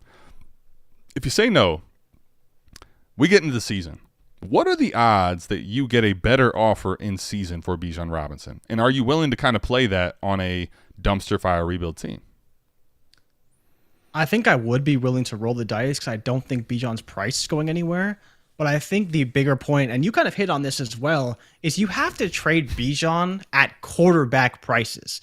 We don't trade, like, you can trade Justin Jefferson for a wide receiver price, but you need to trade him at a quarterback's price. And the way you trade at a quarterback's price, you have to get a quarterback back.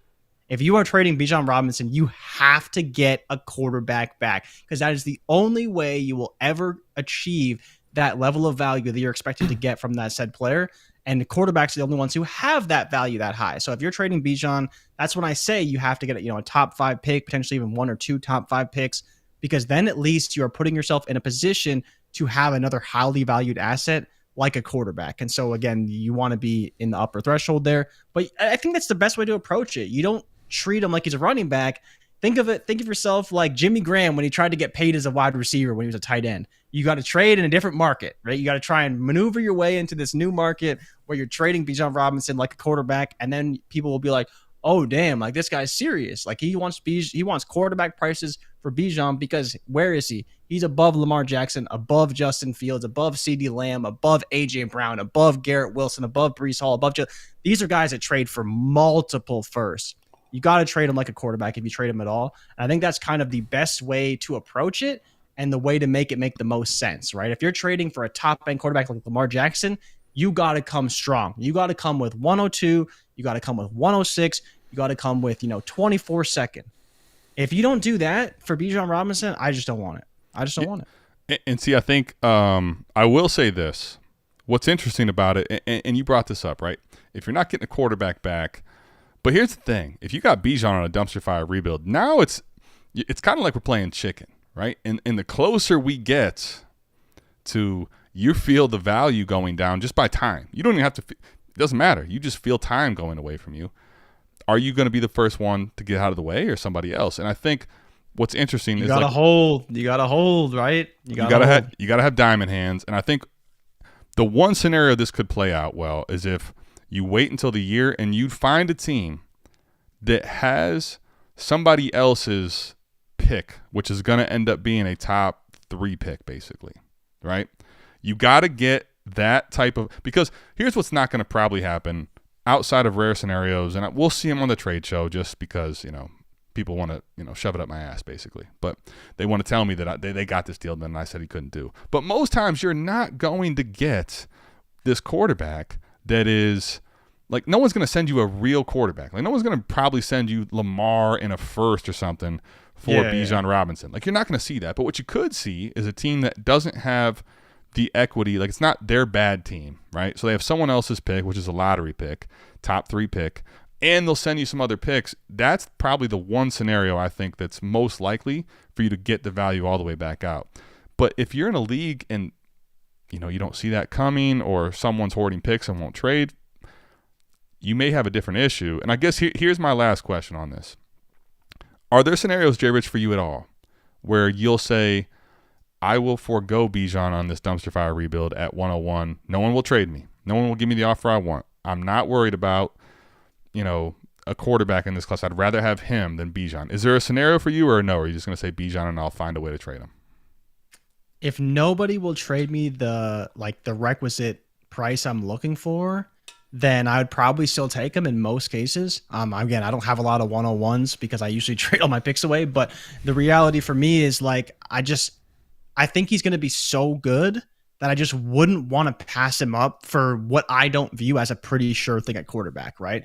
I think even if, the interesting conundrum would be if Caleb Williams was in this class and Drake May was in this class, who is the 101? Because everybody loves Caleb Williams, right? Everyone believes he's the 101 and he's, the next big thing at quarterback. And is there a world where Bijan Robinson still eclipses him? In Superflex, probably not. And in this class, there just isn't that quarterback that we can say, we believe in them more than we believe in Bijan Robinson, right? That just doesn't exist. So I still think I would take Bijan. He's the highest valued player in terms of the market that we see. He's a guy who's probably going to hold his value for a long time. I think the trick, Adam, and you kind of said it without saying it, is what you want to do is you want to maneuver your way into trading him to another bad team. and say, yeah, I mean, I can't really work out a deal, but how about you just give me your 102 or your 103 and your 24 first and second?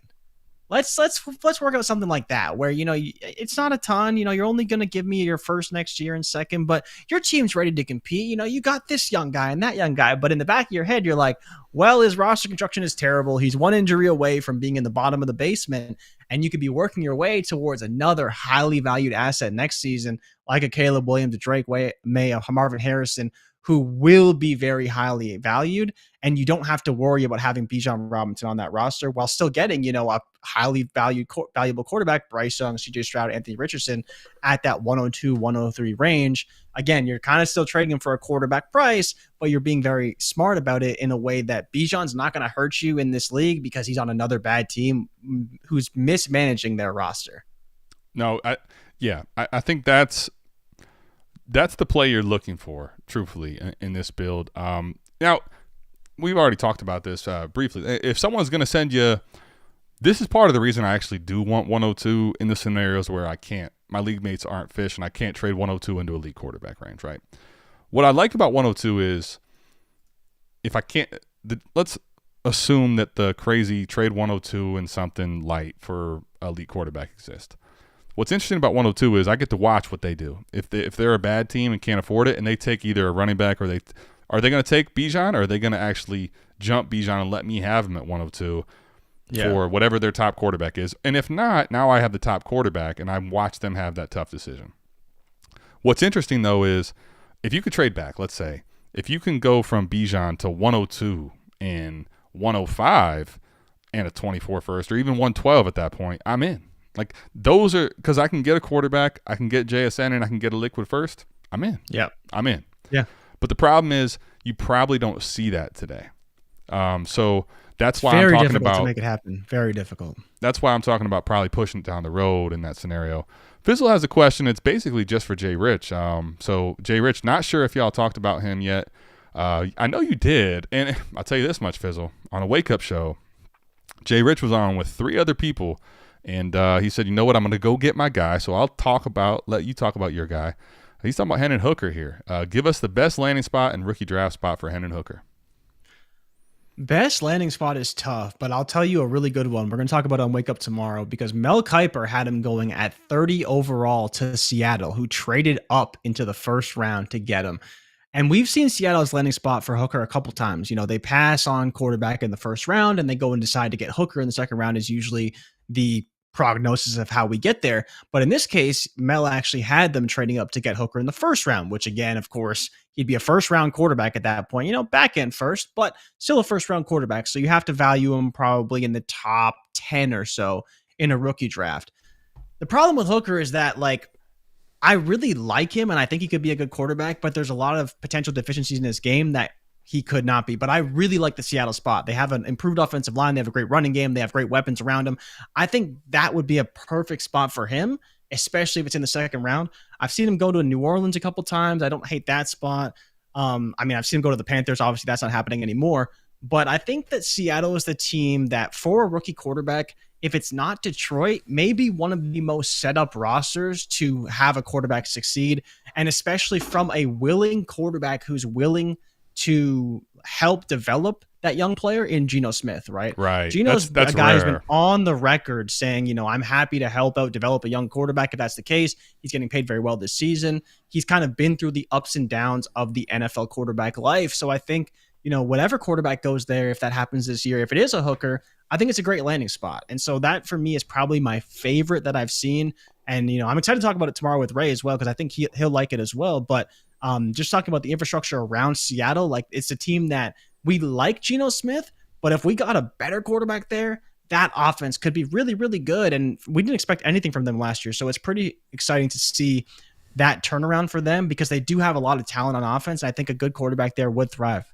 100%, man. I think on the points on Seattle and the points on Geno Smith, and this is always tough.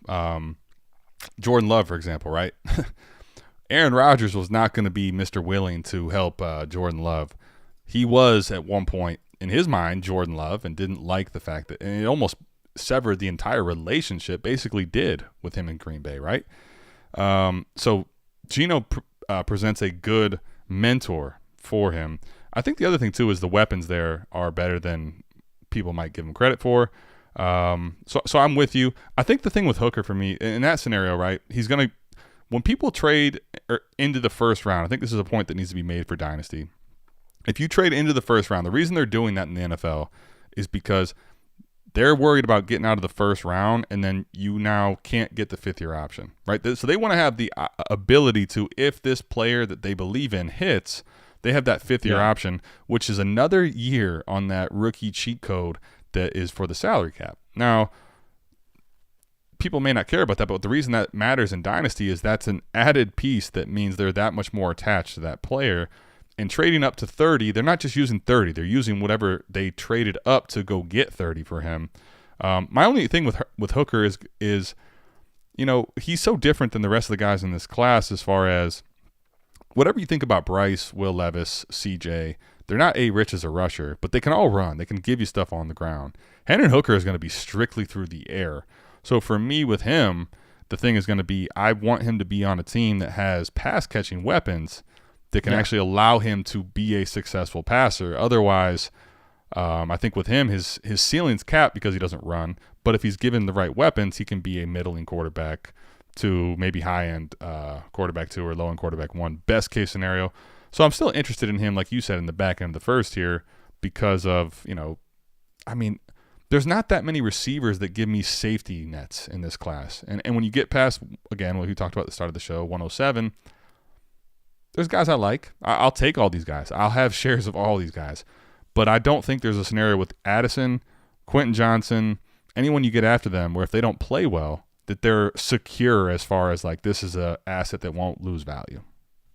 Yeah, I think that's the problem is that, you know, in some cases I'm like, well, I'll just take the quarterback because until we get the draft and the capital, and even after that, there may not be enough distinguishing these guys for me to where I'd be happy to take them at the top of that tier, right? And I think that's the biggest problem is that as much as, you know, I may like some of these prospects, and I think I'll have some of them on my rosters, there's no difference to me until they get drafted and they get the capital because they 100%. all have holes in their profiles. And it's just which one am I willing to accept? And it's like, well, you know, it kind of depends on how they may fit into this team, where their opportunity is going to come from and how early, and the draft capital, because like you mentioned, the draft capital is the confidence and the ability for the player to see opportunity on that team. The higher they get drafted, the better chance of them getting that opportunity.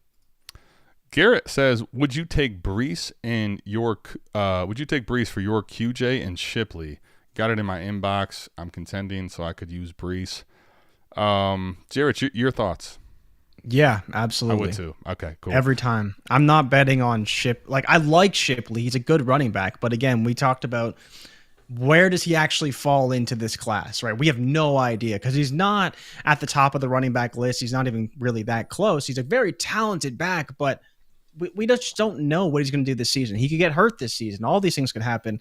And if you're just telling me all I have to trade away is a Shipley who may not be a top 6 asset in my rookie draft next season, and QJ, who's already a late first, and he was wide receiver 1 coming into the college season, right? I'm taking Brees because Brees is RB2. He's probably going to produce. He should be on a great offense. Yes, coming off the ACL is concerning, but Brees is going to score you way more points than QJ, and you don't have to worry about the lottery ticket that is Shipley. He could be great, but we're already talking about how we don't want to invest major capital in running backs. I think this is a great way to move off of running back and off of QJ into a more secure asset, and that will probably score you more points in Brees Hall. Yeah. I think the big difference in this one and the trade that we talked about earlier, right? Because it was, I think the other one was 108 and a 24 first. So okay. To give you an idea, that was one that we had earlier. And the big reason this is so different and why I want Brees, that 24 first being random and generic, whatever you think about it, so many things can happen in the season, and that pick's not locked into Will Shipley. That pick is locked into probably a lot of other things than Will Shipley, right? So if what I'm really doing is saying, okay, I'm going to upgrade from Shipley to Brees Hall, like that to me cost a tremendous amount to do. And is Quentin Johnson a profile that maybe us as degenerates that are so tapped in and worried about all these things? Is he a prospect, his athleticism that could translate into dynasty and fantasy success? Sure. But am I willing to forego that for Brees Hall? Even if he doesn't start the year strong, even if he has some issues coming back from the ACL? 100%. 100%.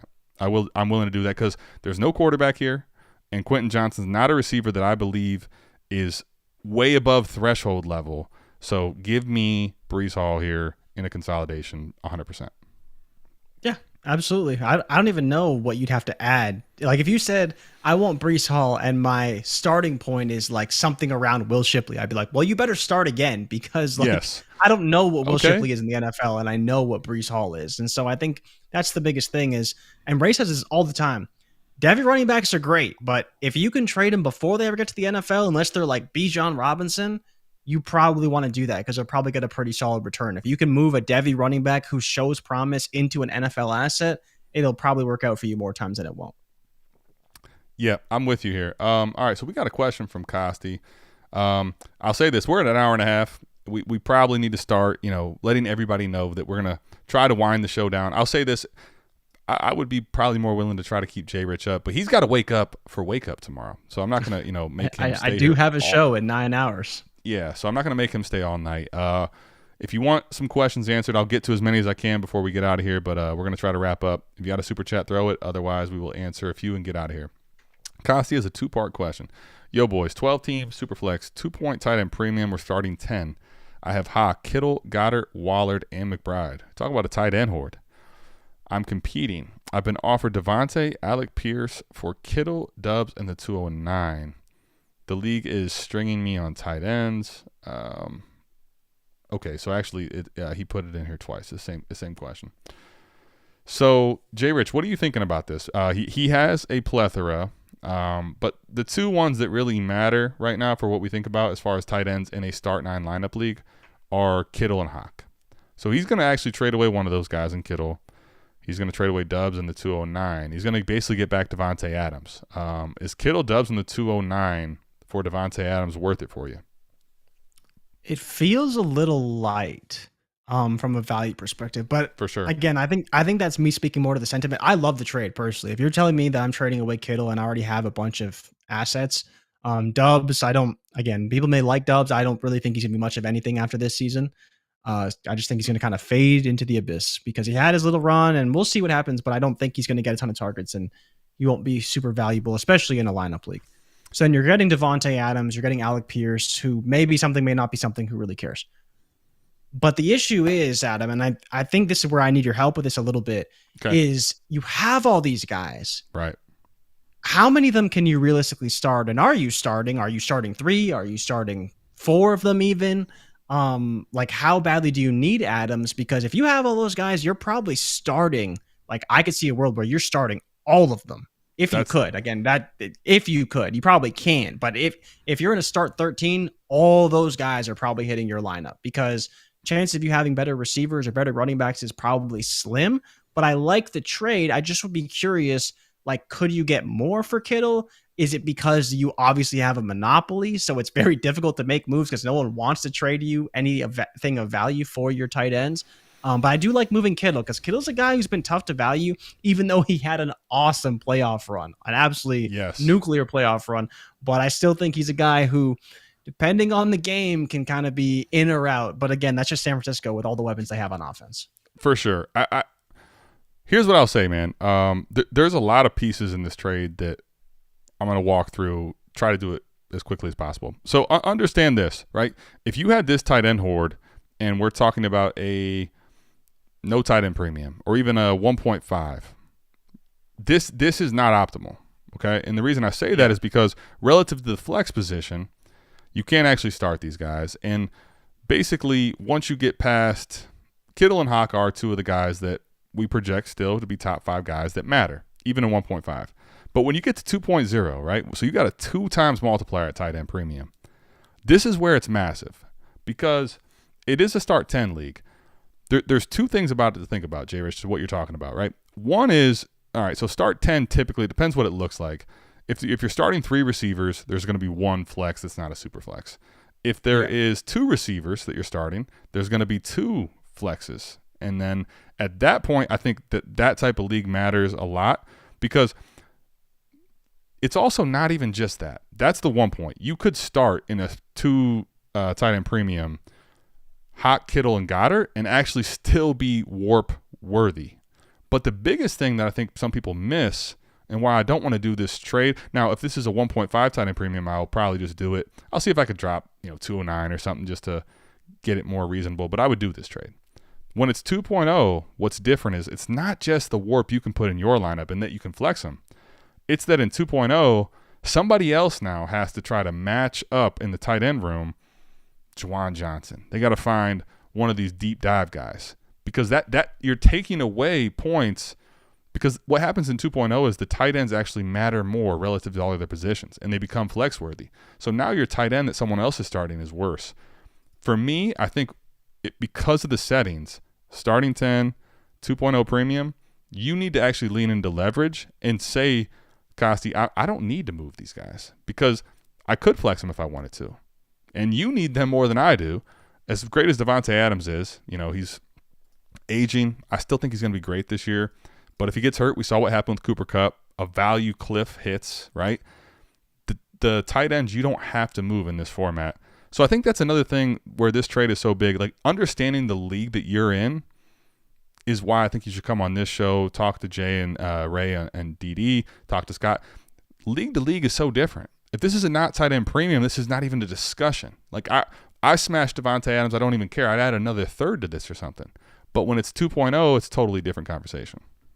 So, Adam, then my question for you is, that's great, and okay, we have all these players now, but how do I determine who to start every week? Because there's going to be so many weeks you're leaving points on your bench because you started Waller and Kittle, and you should have started Hawk and Goddard. You started Goddard and Kittle, you should have started Hawk and Waller. Like, not that I view these guys differently not that they're so similar from a value perspective, but in terms of what they could offer from a point scoring perspective, could actually be very similar. And so that's where I struggle with a trade like this, because all those assets, and I understand why you have them, but when I have a roster like that, I usually try to find ways to unload them. And if I have too many and I have to kind of unload them for a little bit cheaper, in this instance, I'd probably be willing to do that because, again, yes, you have the added security of another flex spot, right? But like, how many times are you really getting those guys in your roster or in your lineup? And how many times, and Scott's talked about this a lot, how many times are you making the wrong lineup decisions because of the way you constructed your roster? And so I think that's the tough part. For sure. Me. Well, I'll say this too. For me, the way I tier this pretty big, right? As far as the way, remove the 2 point for a second. For me, I'm basically going to be reliant on Hawk and Kittle as my guys. And the reason I am okay holding is because Kittle's a guy that we know. Forget the fact that he didn't play that well. He has had a lot of injury history, right? So I basically am looking at, I'm going to pick between these two guys every single week. Now, in a 2.0 premium, I would be much more comfortable. You're not going to get Devontae Adams back, but moving the Goddards, moving the Waller, moving the McBrides of the world for a overpay, right? But I'm basically comfortable saying I'm going to start every week Hawk and Kittle because they're top 5 warp guys. And the fact that I have 2.0 tight end premium, one's in tight end, one's in flex. And if you want to get those guys, that's not the guys I'm moving for some package that's actually light in value. If you want those guys, you got to pay up. You want to get these other guys, we could talk. But those guys are staples in my lineup, those two. Interesting, because for me, I actually would be Hawk and Goddard. Kittle's the guy for me, at least, that you would want to move most? That I'd want to move because I think he's probably more valuable in the market than valuable on my roster at times. But to your point, though, those three are the three where I'm like, okay, no matter what, those are the guys I'm putting in my roster. Most weeks for me, it probably would be Hawk and Goddard because, again, I'm taking a very high PPR guy. Then, of course, I'm betting on that Eagles offense and what they are week to week versus the San Fran offense, which is good, but I still have to deal with Trey Lance versus Jalen Hurts, right? Sure. And then Waller, you're hoping is good, and McBride, we see a lot of promise in. So Caleb, for me, is kind of that middle point where if you already have two great tight ends, you can kind of wait on Waller and see what he becomes and then see what happens with McBride as well, who will have value because he's a tight end and on an offense that should throw a lot, and hopefully he's the second target in that offense. Now, if you wanted to make this trade, right, if you're saying I want to go ahead and leverage these guys and you want to go to Adams, my biggest thing is I'm not giving you any add-ons. Like the whole 209 and dubs, you can forget about that. If you really want to do that and lean into Goddard, the big difference for me, JRich, and I understand your point, is Kittle for me, Hawk and Kittle have such a spike. So if you think about 2 point per catch in a spike, like that can destroy you. You think about what Kittle can do and what Hawk can do in 1 week. Like Goddard is still a nice tight end and 2 point per catch, but he doesn't have that outrageous ceiling that these other two guys do. That's the big difference for me. Yeah, I agree with you because like target comp and all that stuff. But I mean, I'm not super familiar with Kittle's game log, so I'm pulling it up now, right? Like he had an 8 reception game, a 6 reception game, another 6. So he has definitely had some spike weeks for sure. And I think, the touchdowns, I mean, he scored 2 touchdowns in 3 of the last 4 weeks of the season, which is just absurd. Right. But Goddard for me is the guy that I think I personally view as the higher touchdown ceiling guy. But again, we'll see what happens because, Kittle was great last year on the stretch with Purdy, and we fully expect Purdy to be back at some point this season, and he'll probably be good again when Purdy comes back. Yeah, I mean, I like Goddard. I have seen for Kittle, though, and I'm with you, by the way. Like, I like Goddard. But my thing is with Kittle, in his touchdowns, and we know touchdowns, period, aren't sticky. But Kittle actually is one of the tight ends that if you get him in open space, especially on this offense, like actually can make a crazy long touchdown play. And if we have 2 points per tight end premium, like it's one of those guys I really don't want to move. I'd be more willing for the injury risk than in a 1 or 1.5. It's tough here, man. This market is very specific. So from what I know about this market, and I play in some 2 point tight end premium, when I hoard, you got to pay up for him. I'm comfortable throwing him into my lineup unless you're paying up. The problem with this one is Adams could actually help you win a league, right? But it's also risky because who's throwing the football? We don't necessarily even care about that, but is he going to get hurt? We saw what Cup happened there. It's like it's a riskier aging asset, even though I love Devontae Adams on a contender. All right, let's get 2 more questions, and then we got to get JRich out of here. I'd go all night, and I know JRich would too, but we got to wake up tomorrow, and we do. Frankly, we can't be up here all night. So 2 more questions, man. I'll pull up 2 questions and we will get you out of here. All right. How are y'all ranking these 3? Pickett, Jordan Love, and Will Levis. Tough question. Man, that's a rough group. They're all just hopes, right? Smacking hopes and dreams some tier. Yeah. Okay, Adam, here. Let's start with this first. Would you rather have Jordan Love or Kenny Pickett? Because the reason I want to start with them is because they are on rosters, right? They are on teams. We know who they're playing with. We can't really say that about Levis right now. I kind of want to bet on the upside of Jordan Love over Kenny Pickett. Interesting. Man, you know what? This is now 2 weeks in a row on AMA where I'm getting the Jordan Love feels from people that I wasn't expecting it. Now it's not crazy to say. Like it's Kenny Pickett, so let me just acknowledge you're not saying anything crazy, so I'm not spiting you or anything, but I guess I have such a hard time with Jordan Love, man, personally valuing him. But like I will admit, I think here's my thing with Jordan Love. Let me just say this: Jordan Love right now, it's the because we haven't seen him fail, we think he can succeed. I think that's the biggest thing with Jordan Love. My thing is, and I know Rodgers has been there. But Rodgers said, I'll never play for this team again. They begged him to come back. He's back. They gave him a huge extension. And now it's like, all right, this team wasn't that good last year. We're just kind of ready to get over Rodgers now. And it's like by default, because they haven't even picked up his 5th-year option, Jordan Love is going to get a start. And I think that's my thing is he looks really rough from the few stuff I've seen in camp. Now, he was okay when he played a couple times in small opportunities, but like I see and I know Pickett doesn't have the safest, it's not like if Pickett is bad this year that Pittsburgh's locked into him either, but I just feel like Jordan Love right now, and let me tell you why I know what I'm saying is actually factual. Keep trade cut. Jordan Love has moved up 13 spots in the last month, basically. Couple months, Yeah, and keep trade cut. Kenny Pickett's basically maintained his value. So to me, like Kenny Pickett does have something to lose, but Jordan Love, it feels like, man, there is upside because people are very wanting to bet on this. But if it misses, it's like, dude, this seems like a bad bet. That's my only thing with Love. So my question for you then is to follow this up is that I think the way I see it, I feel like your list would probably be Pickett, Levis, and then Love.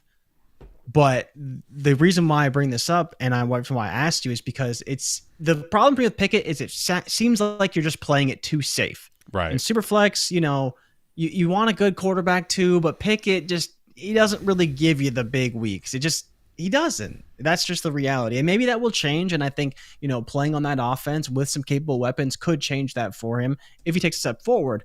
But again, for me, like you said, it's kind of betting on the unknown. And I think, with Jordan Love's massive arm, maybe if everything clicks, he could hit. And I think it's the same thing with Levis, right? If everything clicks, we don't know where he's playing, so that's a little bit unknown, but maybe there's a better than 50% shot. It's better than Green Bay. And so we'll put Levis ahead of him. I think I would probably be Levis, Love, and then Pickett. But that's also because I don't like to have a Pickett, a Mac Jones, a Jimmy Garoppolo. Jimmy Garoppolo is kind of a bad example, but just those middling QBs that are going nowhere. Like, I don't know if there's a world where Mac Jones or Kenny Pickett can get up to QB 11. Maybe there is.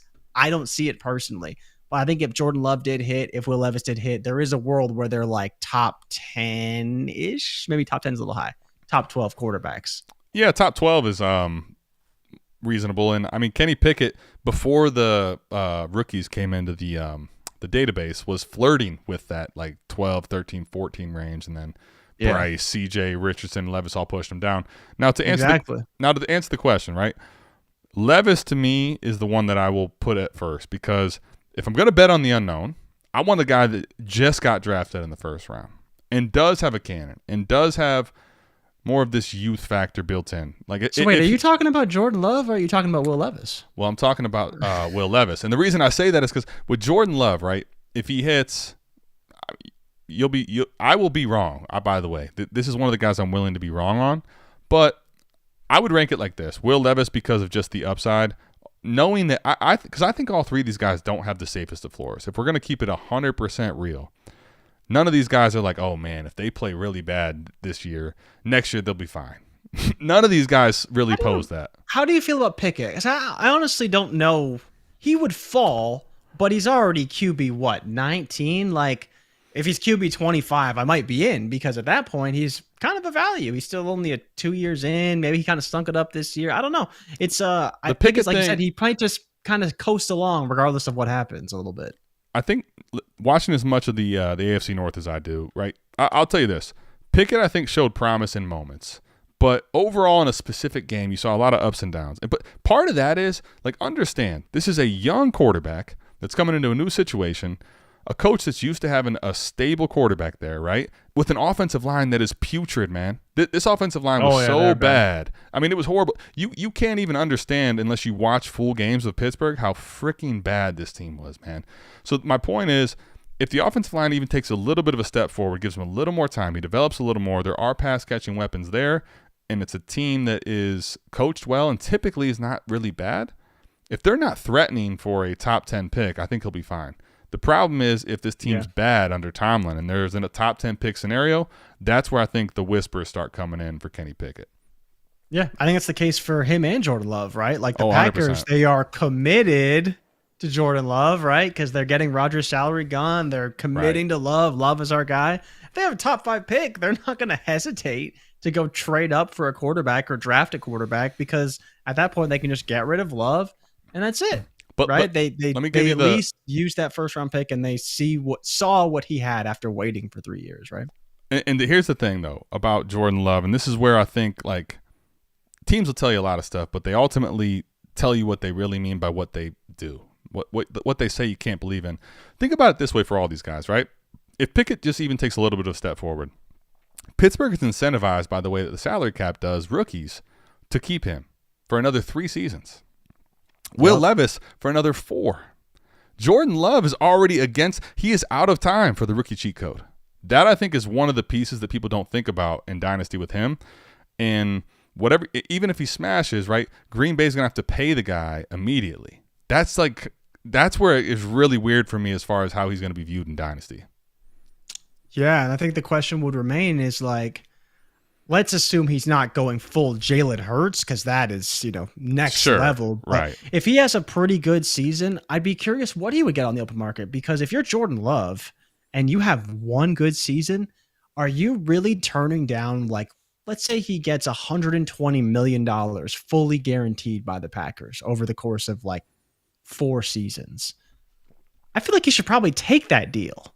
Right. Right. And so is there a world where he plays well and they're like, okay, Jordan Love, we're going to re-sign you on a team-friendly deal so we can build around you and still give you over $100 million? Maybe he does take that because, again, he's getting paid. He doesn't have to go anywhere, playing on a team that maybe he enjoys and had success with. It's an interesting situation because we haven't seen it like at all. We've never seen this happen. So if he performs well, I'd be curious what his contract could look like if they did want to extend him. I think you're right. I think I would point to like Daniel Jones, who really had one good season, although he played the whole time and Jordan Love didn't. Like, an above average quarterback contract that doesn't break the bank. I think like what Daniel Jones got was like right around $100 million. I think it was 4 years, 150 or 60 million, something like that. They might do, but that's also saying like that's it. That's high end. That's high end if he like hits all these things. Green Bay is also incentivized where if it doesn't work out for a year, all right, man, like we'll see you, right? Yeah. Like, yeah. Deuces. So that's my problem, and that's why I'm gonna have Levis, Pickett, Love to answer the question. JRich, man, we'll do one more just to get you out of here. All right. So let's find the last question here, man, because I know we got to get JRich out of here, get him tucked in, get him ready for wake up. Let's see. I want to find a good one, man. I don't want to just end on some shitty question. Oh, good. What, the people have been putting in good questions? No, they have been, but I'm picking and choosing, man. I'm picking and choosing. I feel you. Let's see. Let me give you one last question. I'm having a hard time finding one, man. But here, I'll give you. We'll go to the fantasy draft. Oh, hold on. Cody just gave us a super chat. All right, Cody's just doing another $1.99 super chat just to flex. So he's over $200 now. Just flexing. With QBs who succeed being eligible for and obtaining their contract extensions well before their contract is up, what is the value of trading back into the first to secure the fifth-year quarterback option? We kind of already touched on this a little bit, but yeah, we can talk about it again real quick. I honestly think there is almost zero incentive to do that. Okay. Because if you know your quarterback is worth $200 million, you know that before their fifth-year option comes up. And in a lot of cases, these teams are ripping up that fifth-year option and giving them the money a year earlier because, again, you have your franchise quarterback and you want your quarterback to be happy.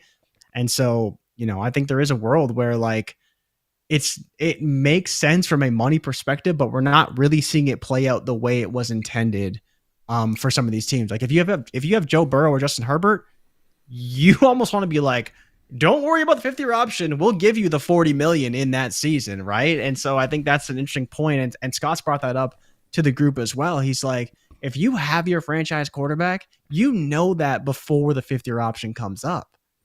And so at that point, what are you really trading back into the first four? Yeah, you either get them in the second round or you don't. Yeah, so I think I agree to a extent there because the reality is, right, the fifth-year option is basically meant to buy more time for you to evaluate.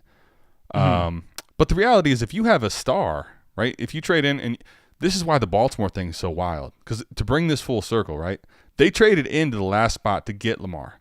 And they know they didn't need time to see. They know they got a good quarterback, and what are they doing? They're trying to play like this value game where it's like we're going to abuse the contract all the way to the end, and then we don't want to give you what you're worth, and that's what's weird.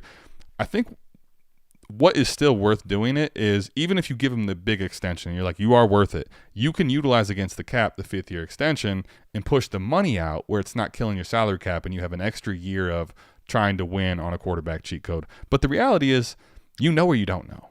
Like most people that do the fifth-year option and pay them $20 million, they're not like, we're not sure if we want this guy or not.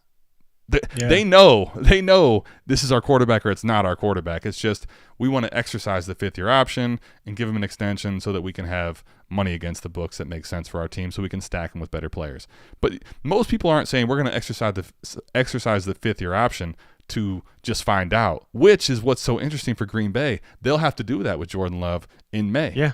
Just to find out. They're going to have to. But just to find out. Most teams don't have to do that, which is to your point, which is where it's not a big advantage. So, yeah, it's very few cases, right? Like most teams, you draft a quarterback high and they start early. So you have time to really see what they could be. And if you trade into the first, like again, if you're taking a Hendon Hooker and you want him to kind of sit for the first year, okay. But like even Trey Lance, is he getting his fifth-year option picked up? We don't know. crazy. Right, but after this season, Sam Fran's Fran's gonna have to figure it out. Maybe they'll trade him away, and someone else can make that call, right? Correct. Yeah. But this guy was drafted 3rd overall, and we don't know if he's gonna get his 5th-year option picked up because he hasn't played. 100%, man. Good points, man. Great points. JRich, appreciate you being on as always, man. JRich is one of the best people to kick it with in the space. Really glad you were on here, man. We saw a flurry of super chats. So I'm gonna make sure I have to kick some of this back to JRich. It's just the way it is. Whether you'll take it or not, it's gonna be coming his way, all the way across the border in Canada. But appreciate you hopping on, man. Good as always. Thank you, bro. Everybody, we will be back not on Tuesday. We'll be back actually on Sunday for the AMA. Appreciate all the super chats. Appreciate all the love. Hope you guys are excited because next week is the last week before you get ready for the big DD draft stream, which last year we had 500 people in, and I bet you we're going to break that this year. It'd be crazy. It's going to be awesome, man. I'm super excited for it. So, everybody, thank you, JRich, for coming in. Make sure you're tapping in to wake up like I will be tomorrow, and he will be up doing it. So, JRich, we appreciate it. Y'all better all be here. I'm here now. Man. Y'all better all be there in the morning with me at 8 o'clock. Yeah, man. Don't play JRich. He was here with us. Wake up with him. So we'll see you back here next week on Sunday for AMA. We're out of this thing. Peace.